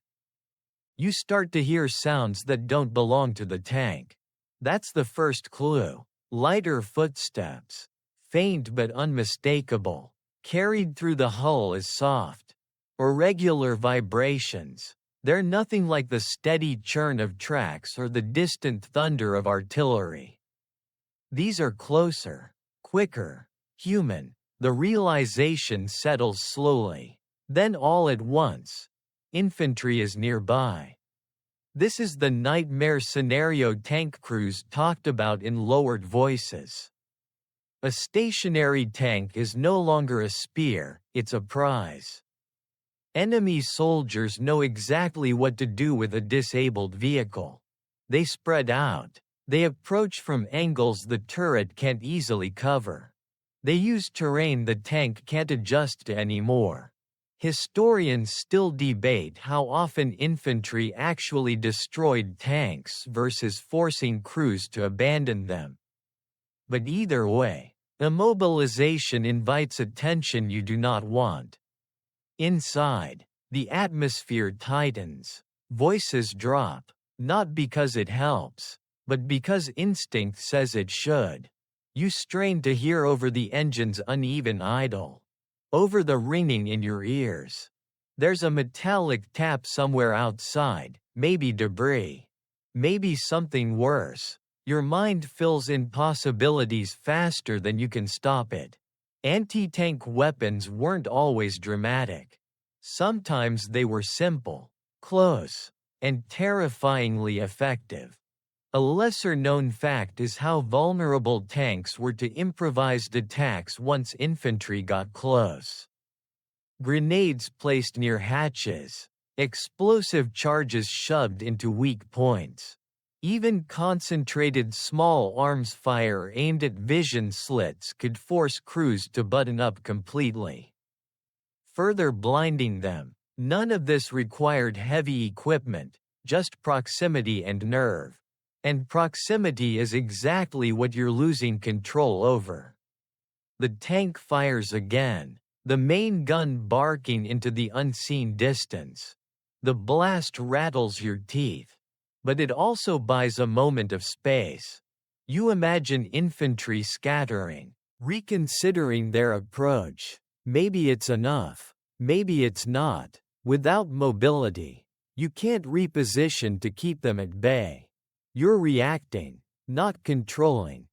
Heat and fear combine into something almost physical.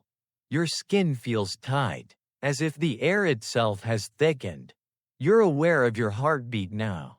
Loud and insistent, every second feels stretched thin, pulled taut between waiting and action. Someone calls out a direction. You adjust, peer through a slit, catch nothing but shadow and movement you can't confirm. Historians still argue about whether tank crews should have bailed out the moment infantry closed in. Some accounts suggest staying inside offered better protection. Others insist it was a death sentence. Sitting here, the debate feels cruelly academic. You don't have enough information, enough time, or enough good options to choose confidently. Another sound, closer now. Your muscles tense automatically. You imagine hands on the hull. Boots finding purchase. Someone climbing where you can't see them.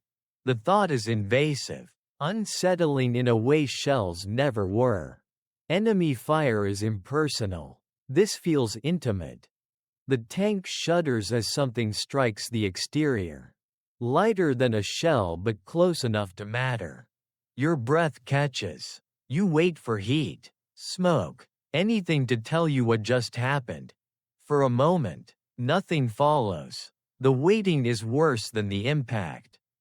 You realize that the tank, once a barrier, now feels like a boundary you can't push past. Outside threats press in, and inside, you have nowhere to retreat. This is the quiet horror of infantry versus tank combat at close range. Not spectacle, not speed, just tension, proximity, and the knowledge that steel alone may not be enough to save you now. Smoke is the first thing that truly breaks your sense of order. It doesn't rush in heroically or announce itself with flames, it seeps. A gray, oily haze curls into the compartment. Thin at first, almost polite, as if giving you time to notice it before it becomes a problem. You notice it immediately anyway. Your eyes sting, your throat tightens. Whatever hit the tank, or whatever was just placed near it, has changed the air again. And not for the better. You cough before you mean to. A sharp, reflexive sound you instantly regret. Smoke inside a tank doesn't behave like smoke in open air. It doesn't rise and disappear. It lingers, fooling and spreading, stealing clarity inch by inch. Visibility drops fast, and what little you could see before is now blurred into vague shapes and shadows. Historians still debate how often smoke alone forced crews to abandon otherwise intact tanks. But sitting here, the idea feels painfully plausible. Your breathing becomes a conscious act. Inhale carefully, exhale slowly. Every breath tastes wrong, burnt, chemical, urgent. The heat makes it worse, thickening the smoke and pressing it down around you. You feel it settle in your chest. Heavy and unwelcome, panic flickers at the edges of your thoughts. Not screaming yet, but tapping insistently. Someone shouts something, direction? Instruction? But the words smear together in the noise.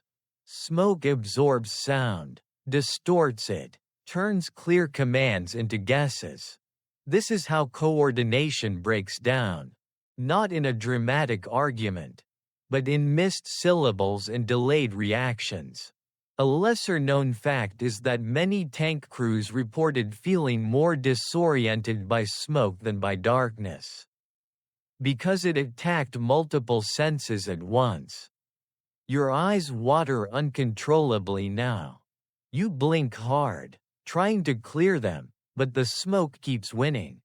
Tears stream down your face, mixing with sweat, blurring everything further. You fumble for something solid, grounding yourself by touch because sight is failing you. Metal is everywhere, but it all feels the same. The tank shudders again. Something impacts nearby, or maybe directly. It's hard to tell anymore. Without clear vision, every sound feels closer, more dangerous. Your heart races, and you realize your breathing has sped up despite your efforts. Faster breaths mean more smoke. More smoke means less oxygen. Your body is betraying you in small, cumulative ways. You think again about escape, but the thought feels abstract now. Smoke turns plans into puzzles you don't have time to solve. Where is the hatch? Who is in front of you? Can you reach it without tripping? Without colliding? Without losing precious seconds? Historians still argue about whether crews waited too long to bail out in smoky conditions. But hesitation feels inevitable when you can barely see your own hands. Someone near you moves abruptly, bumping into your shoulder. The contact jolts you, sharp and disorienting. You steady yourself, but the sense of shared panic is unmistakable now. Claustrophobia tightens its grip, fed by smoke and darkness. The tank feels smaller than ever, shrinking around you as the air becomes unbreathable. You force yourself to slow down.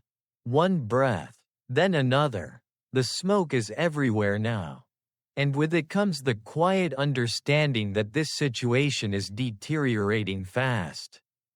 Inside a World War II tank, smoke wasn't just a byproduct of combat, it was a countdown. And you can feel the seconds slipping by, carried away on every burning breath. Pain arrives quietly, almost politely, which somehow makes it worse. You don't register it as an injury at first, just a wrongness. A stiffness in your arm, A heat in your side that doesn't match the engine's warmth. Inside the smoke and chaos. Your brain is busy prioritizing survival. And pain has to wait its turn. It always does. Then you move, just slightly, and the sensation sharpens. Something inside you protests. Not catastrophically. Not with the cinematic drama you might expect. But with a firm, unmistakable message. Something is not right.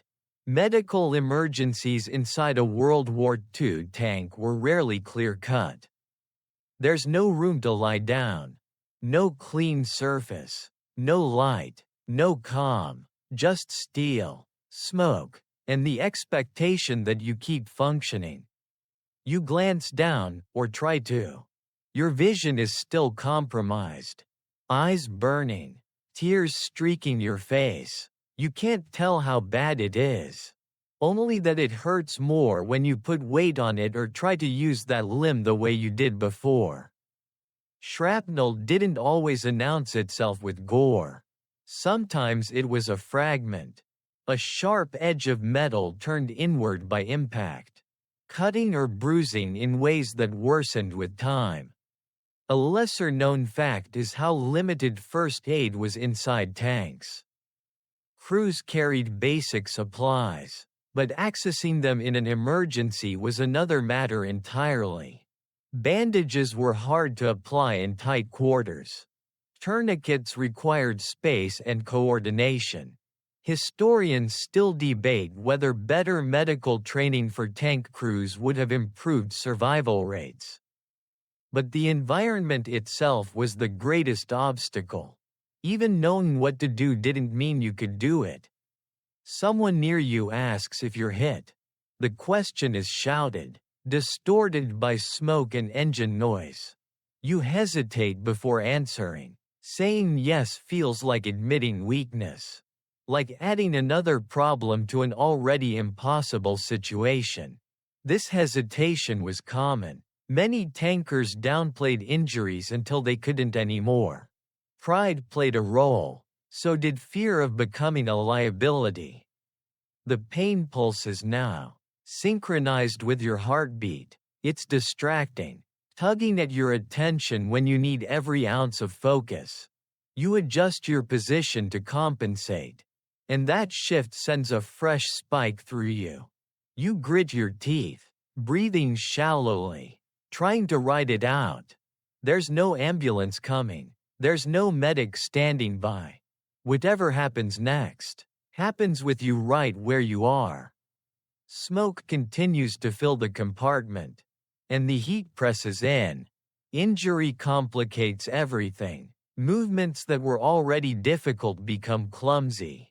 Your balance is off. Your reactions slow. Historians still argue about how much injury versus exhaustion contributed to tank losses in prolonged engagements. But inside this steel box, the distinction feels meaningless. Both erode your ability to keep up.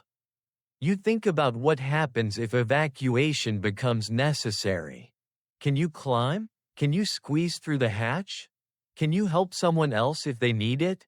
The questions pile up, unanswered and uncomfortable. Pain doesn't just hurt, it narrows your future. The tank remains immobilized. The threat outside hasn't gone away. Inside, you're now fighting on two fronts. The enemy pressing in and your own body beginning to fail under conditions it was never meant to endure.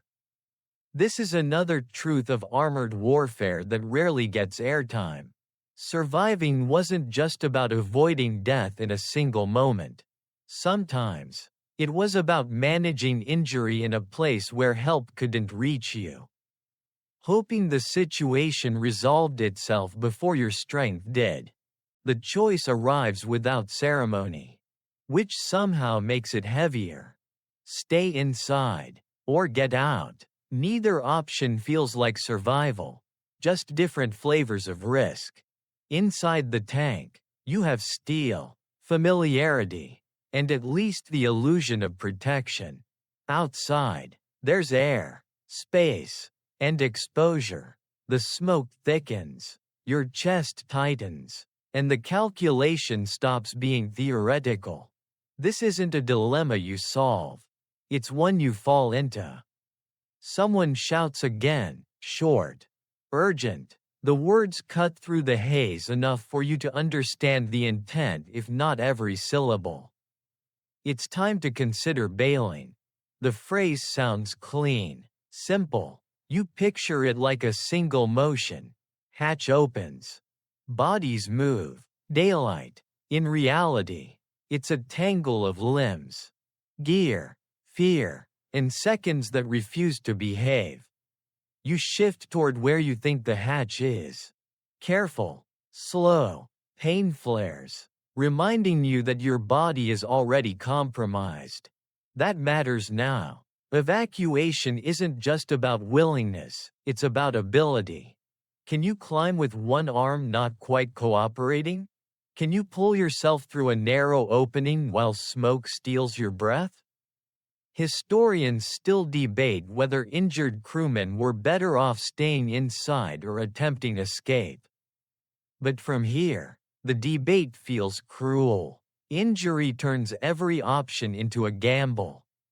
The smoke thickens again, and the interior lights are little more than rumors now. Someone fumbles with the hatch mechanism.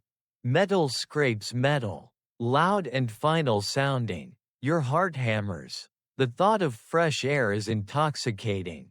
The thought of what's waiting outside is not. You imagine silhouettes, muzzle flashes, the open vulnerability of leaving cover. You imagine being halfway out, stuck, when something finds you.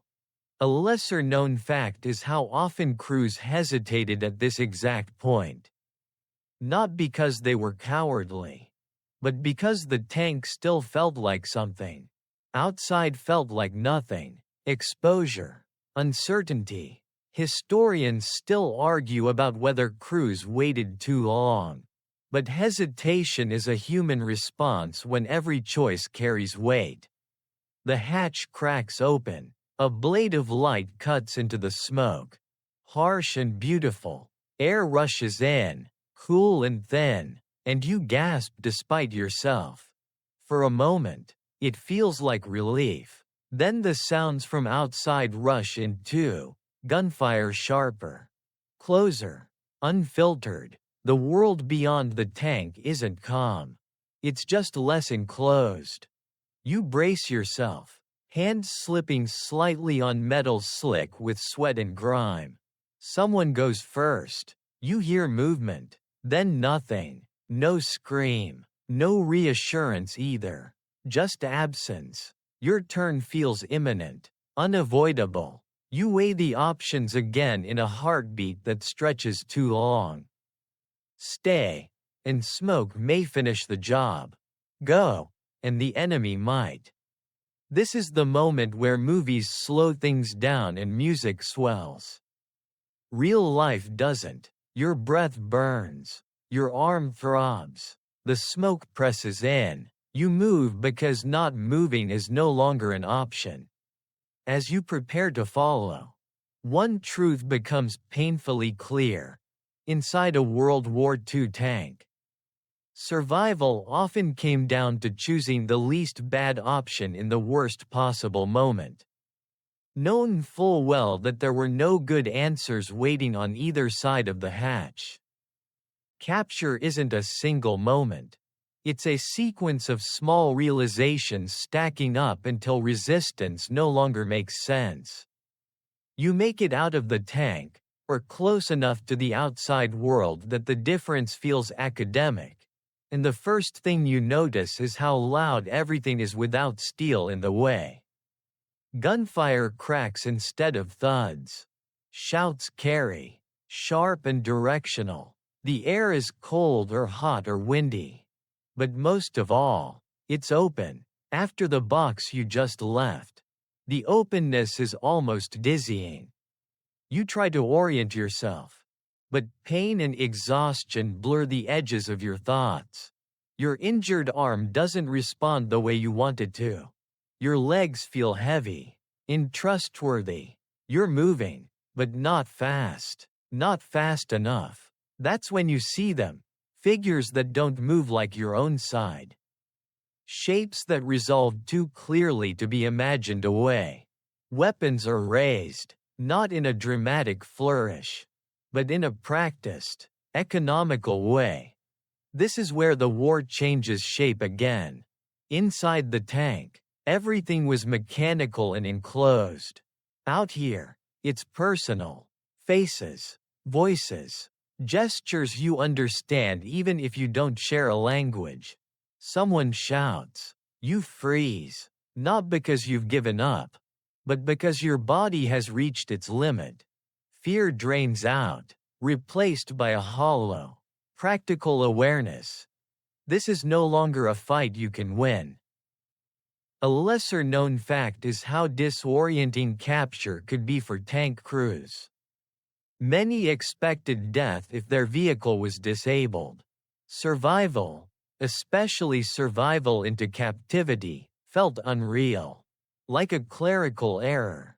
Historians still debate how often crews anticipated capture versus destruction. But accounts suggest that surrender, when it happened, came with a strange mix of relief and shame. You're ordered to drop what you're holding. You do. The sound it makes hitting the ground feels louder than it should. Hands go up, slow and deliberate, movements chosen carefully to avoid misunderstanding. Your heart is still racing. But the danger has shifted. It's no longer about shells or fire. It's about compliance, about not giving anyone a reason to make a fast decision. Someone approaches, cautious, eyes never leaving you. You're searched quickly, efficiently. The process is impersonal, almost bored. That hurts more than anger would. You're no longer a threat, no longer a combatant in any meaningful sense. You're a problem that's been solved. As you're led away from the tank, you glance back once. Smoke still curls from the hatch. Lazy and indifferent, that steel box dominated your world for so long. And now it's just wreckage, another object on a battlefield littered with them. The transition is jarring. You expect to feel something dramatic. Instead, you feel tired, bone deep, unmistakable fatigue. Historians still argue about the psychological impact of capture on armored crews compared to infantry. But many accounts agree on this. The sudden loss of purpose was devastating. Inside the tank, every second demanded action. Outside, in captivity, action is taken away. You're left with time, memory, and the slow realization that you survived something you were never supposed to walk away from. As you're marched toward an uncertain future, one thought lingers, quiet but persistent. You didn't survive because the tank saved you. You survived because, at the very end, the violence paused just long enough for someone to decide you were more useful alive than dead. The silence is what surprises you most.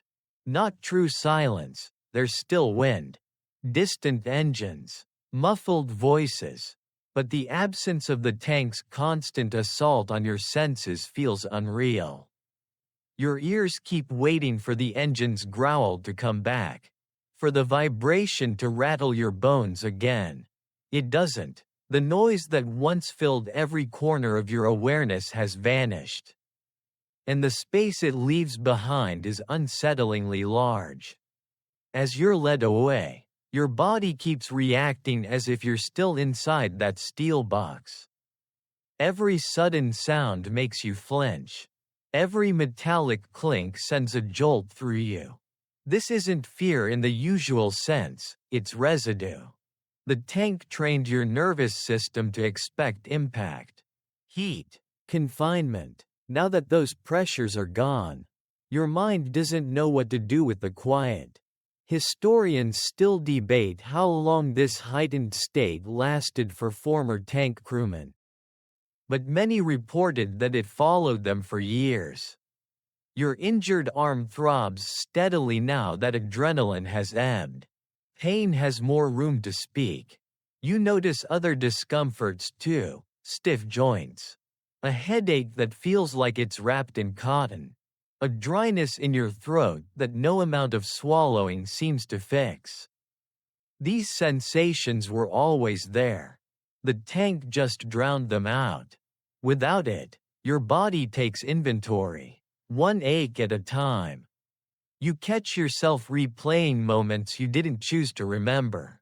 The first hit, the smell of smoke, the rattle of ammunition, they surface uninvited, vivid and sharp. This looping recall was common among armored veterans. Psychologists later gave it names. But at the time, it was just something that happened when the noise stopped. Historians still argue about whether confinement intensified these aftereffects compared to more open forms of combat. But many tankers believed it did. Time stretches again, but differently now. Not claustrophobic, just empty.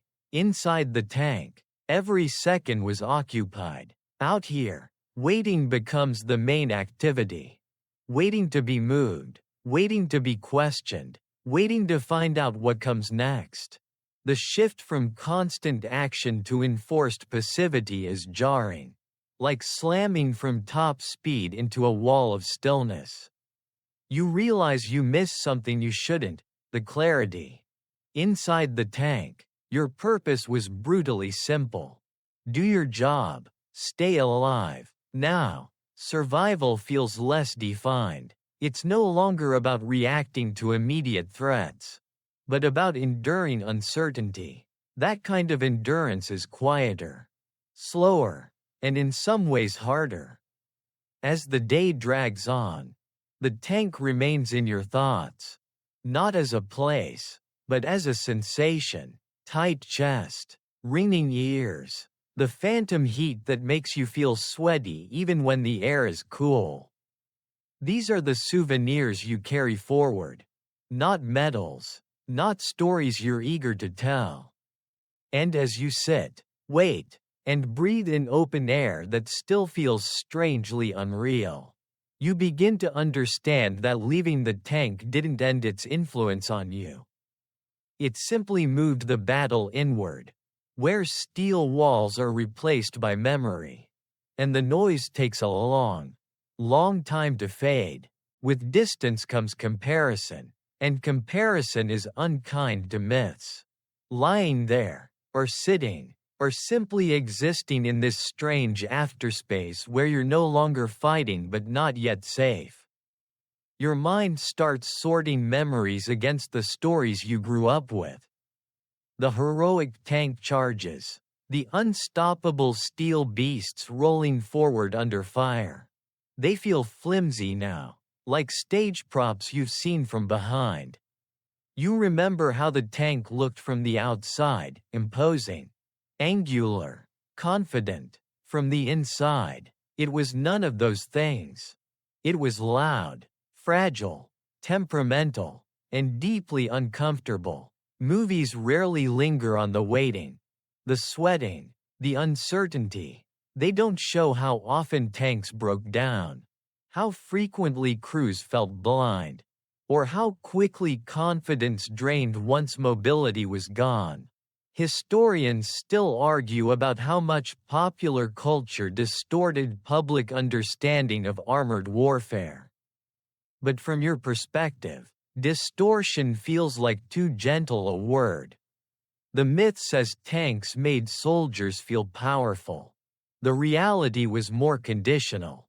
Power existed, but it was borrowed, dependent on fuel lines, engines, tracks, and the coordination of several exhausted people in a space barely big enough to hold them.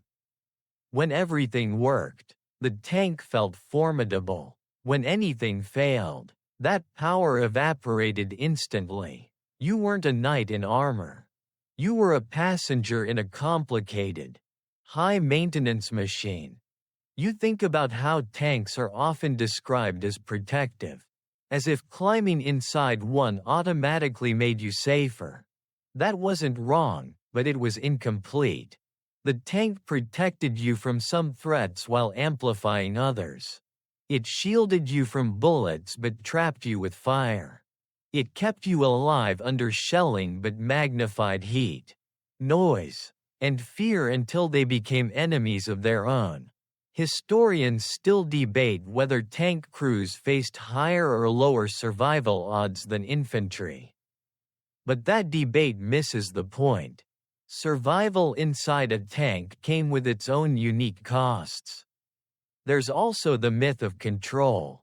From the outside, tanks look purposeful, decisive. Inside, control was always partial. Visibility was limited. Information arrived late or distorted. Decisions were made with incomplete data. Under physical stress that eroded judgment. You didn't dominate the battlefield so much as negotiate with it. Constantly. Imperfectly. You realize how much effort it took just to function. Let alone fight. Endurance was the real currency. Not bravery in short bursts, but the ability to tolerate discomfort for hours, days, sometimes weeks. That kind of endurance doesn't photograph well. It doesn't fit neatly into victory narratives. And so it's often left out. As these thoughts settle, the tank's image continues to shrink in your mind, losing its exaggerated edges. It becomes what it always was, a tool. A dangerous one, a necessary one, perhaps, but not the invincible symbol it was made out to be. Understanding that doesn't make what you went through easier, but it does make it clearer. And in that clarity, you see the final crack in the myth. You didn't survive because the tank was unstoppable. You survived despite its limitations, working within them, enduring them, and paying their price in ways no poster or film reel ever fully captured. Once the myths fall apart, a harder question takes their place. If the tank was so uncomfortable, so dangerous, so mentally and physically punishing, why did crews keep climbing back inside? You turn this over slowly, the way you do with questions that don't want quick answers. Courage is the obvious explanation, but it feels incomplete. Courage alone doesn't explain repetition. Part of it was obligation. Orders were orders, and refusal wasn't really an option. But that's not the whole story either. Plenty of soldiers had orders, and still dreaded specific assignments more than others. Tank crews volunteered again and again, even after close calls, injuries, or watching neighboring vehicles burn. Historians still debate whether this persistence came from discipline, indoctrination, or something more human and less flattering, familiarity. The tank, for all its flaws, became known. You understood its noises, its moods, its quirks. You knew which rattle meant trouble and which one could be ignored.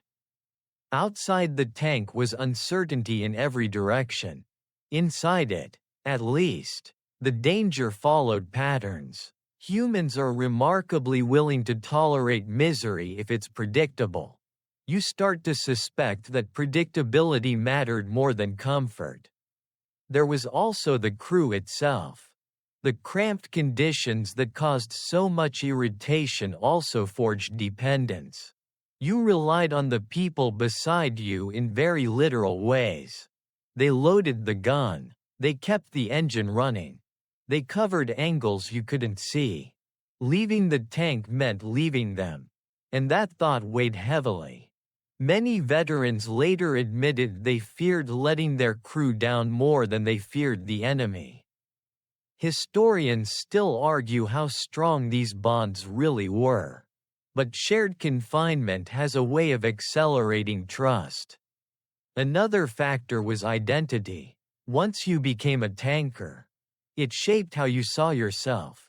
You weren't just a soldier, you were part of something specialized. Mechanical, elite in its own strange way. Tanks were expensive, complex, and central to modern warfare. Being inside one gave you a role that felt significant, even if it felt miserable. Walking away from that role meant surrendering a sense of purpose that was hard to replace. You also realized that hope played a part, quiet, stubborn hope. Hope that the next mission would be shorter. That the tank would hold. That the enemy wouldn't hit just the right spot. That luck, which had already favored you once, might do so again. This wasn't blind optimism. It was more like bargaining with probability. One mission at a time. From the outside, this persistence can look irrational. From the inside, it feels almost inevitable. The tank demanded endurance, and endurance reshaped priorities. Comfort became irrelevant. Fear became manageable. What mattered was getting through the next hour, the next mile, the next engagement. As you sit with this realization, another truth settles in. Surviving inside a World War II tank wasn't just about armor or tactics. It was about the human capacity to adapt to conditions that should have been intolerable, and then, somehow, to return to them willingly. Because the alternative felt even more uncertain. By now, the story you're living in has become a tangle of experiences, memories, and half-formed conclusions. And somewhere within that tangle sits a familiar phrase historians still debate. You've heard it before, hovering at the edges of everything you just endured. From the outside, it sounds calm, academic. From the inside, from where you're sitting, it feels almost surreal. Historians argue about whether tanks saved lives or spent them. They compare casualty rates, model armor thickness, chart mechanical reliability across campaigns.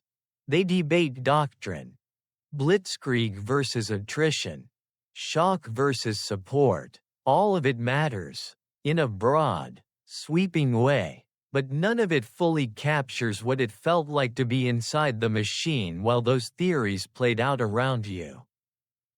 Some argue that tanks offered protection infantry never had. And in many cases, they did. You survived hits that would have killed you in the open. Others argue that tanks concentrated risk, placing multiple lives inside a single vulnerable shell. You felt that risk every time ammunition rattled, every time the engine faltered, every time smoke crept in. Both views are correct and incomplete. There's debate over crew psychology too. Did tankers become numb, detached, hardened, or were they quietly overwhelmed, carrying stress they had no language for at the time? Accounts conflict. Some veterans spoke of pride and confidence. Others remembered dread before every mission. You suspect the truth lives in the uncomfortable space between those extremes. People are rarely one thing for long under pressure like this. Even the effectiveness of tanks themselves is argued endlessly. Were they decisive weapons or overhyped tools dependent on support? Sitting here now, it's clear they were never meant to stand alone. A tank without infantry was vulnerable. Infantry without tanks were exposed. Doctrine lagged behind reality, and crews like you lived in that gap, adapting on the fly while theorists caught up years later. A lesser-known truth is how much luck threaded through every outcome. Right place, wrong angle, a shell that glanced instead of penetrated, an infantryman who hesitated, a mechanical part that held together just long enough. Historians can model probabilities, but they can't chart coincidence. Inside the tank, you felt how often survival hinged on variables no plan could control. This is where debates fall apart. Not because they're useless, but because they flatten experience into conclusions. They strip away heat, noise, fear, exhaustion. They don't account for how your hands shook, or how your breath shortened, or how every decision felt heavier than the last. Those things don't fit cleanly into analysis, so they're often left out. As you sit with this, a quiet realization takes shape. History explains what happened and sometimes why. It rarely explains how it felt. And yet, how it felt shaped every action taken inside that steel box, every hesitation, every mistake, every act of endurance. You don't reject the historians' debates. You simply see their limits now. The tank war wasn't just a clash of machines and doctrines. It was a human experience lived minute by minute inside cramped, burning, deafening spaces, and no amount of distance or data can fully reconstruct that from the outside.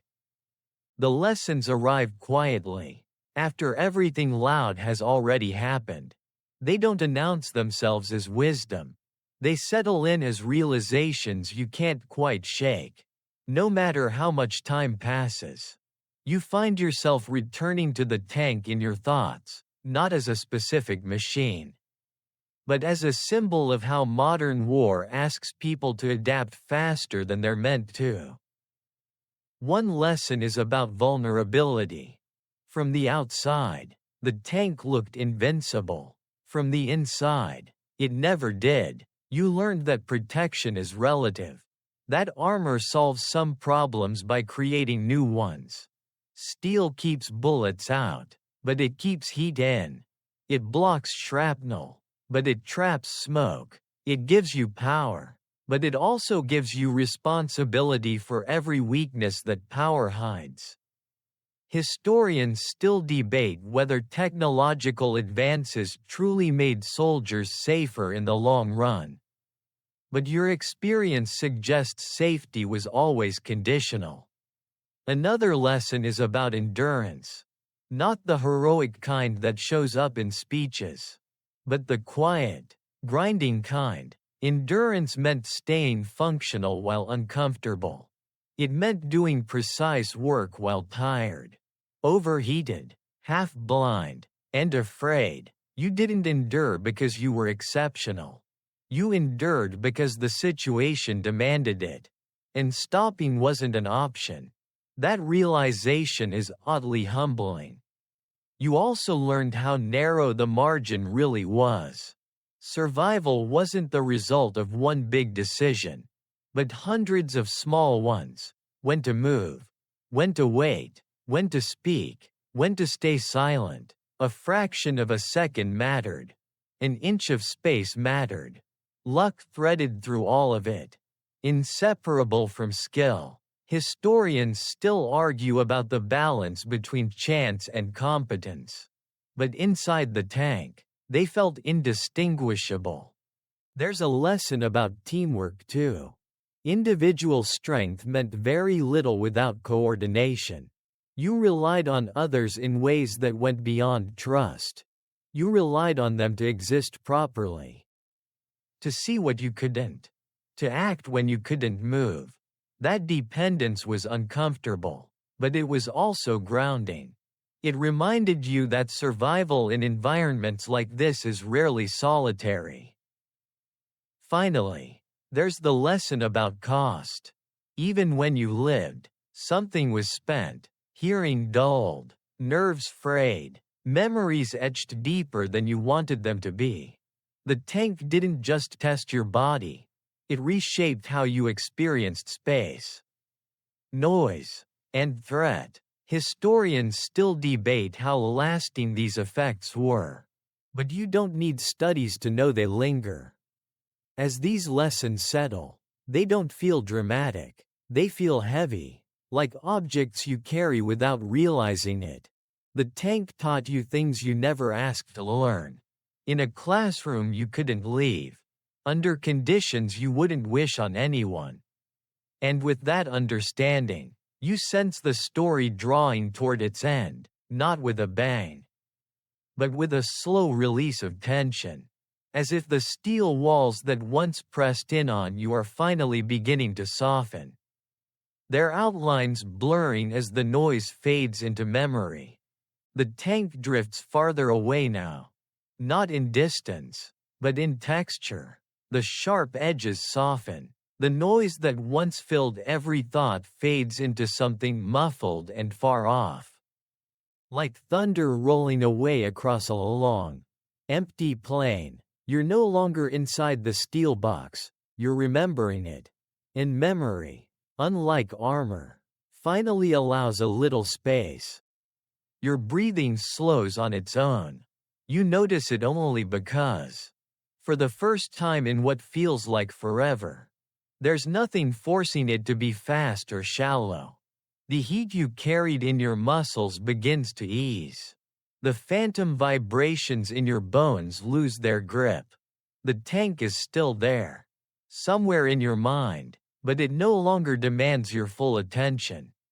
You replay the journey, not as a sequence of dangers, but as sensations dissolving one by one. The crushing noise dulls. The smoke thins. The claustrophobia loosens. What remains is a quiet understanding of why you wouldn't survive inside a World War II tank forever. Even if the armor held and the engine kept running, the machine asked too much. For too long. From bodies and minds that were never meant to live inside steel. Historians still debate outcomes, effectiveness, and necessity, but here, at the end of the story, those debates feel distant and weightless. What matters is simpler. You were human in a place that demanded you be mechanical. You adapted, endured, and carried on longer than comfort allowed, but not without cost. The scene grows dimmer now. The battlefield recedes. The tank becomes a silhouette, then a shadow, then just an idea. Your thoughts slow, stretching gently instead of snapping tight. Each memory fades like a photograph left too long in the sun. You're safe where you are now. No engine roaring beside you. No steel pressing in from all sides. Just stillness, soft and forgiving. If there's a sound, it's distant and steady, like a fan humming in the background. Like air moving freely through a space wide enough to breathe. Your eyelids grow heavy. The story no longer asks you to stay alert. It invites you to rest. To let the last images blur and dissolve completely. The tank, the war, the noise, all of it drifts away, leaving only calm behind. You let go. End of script. Sweet dreams.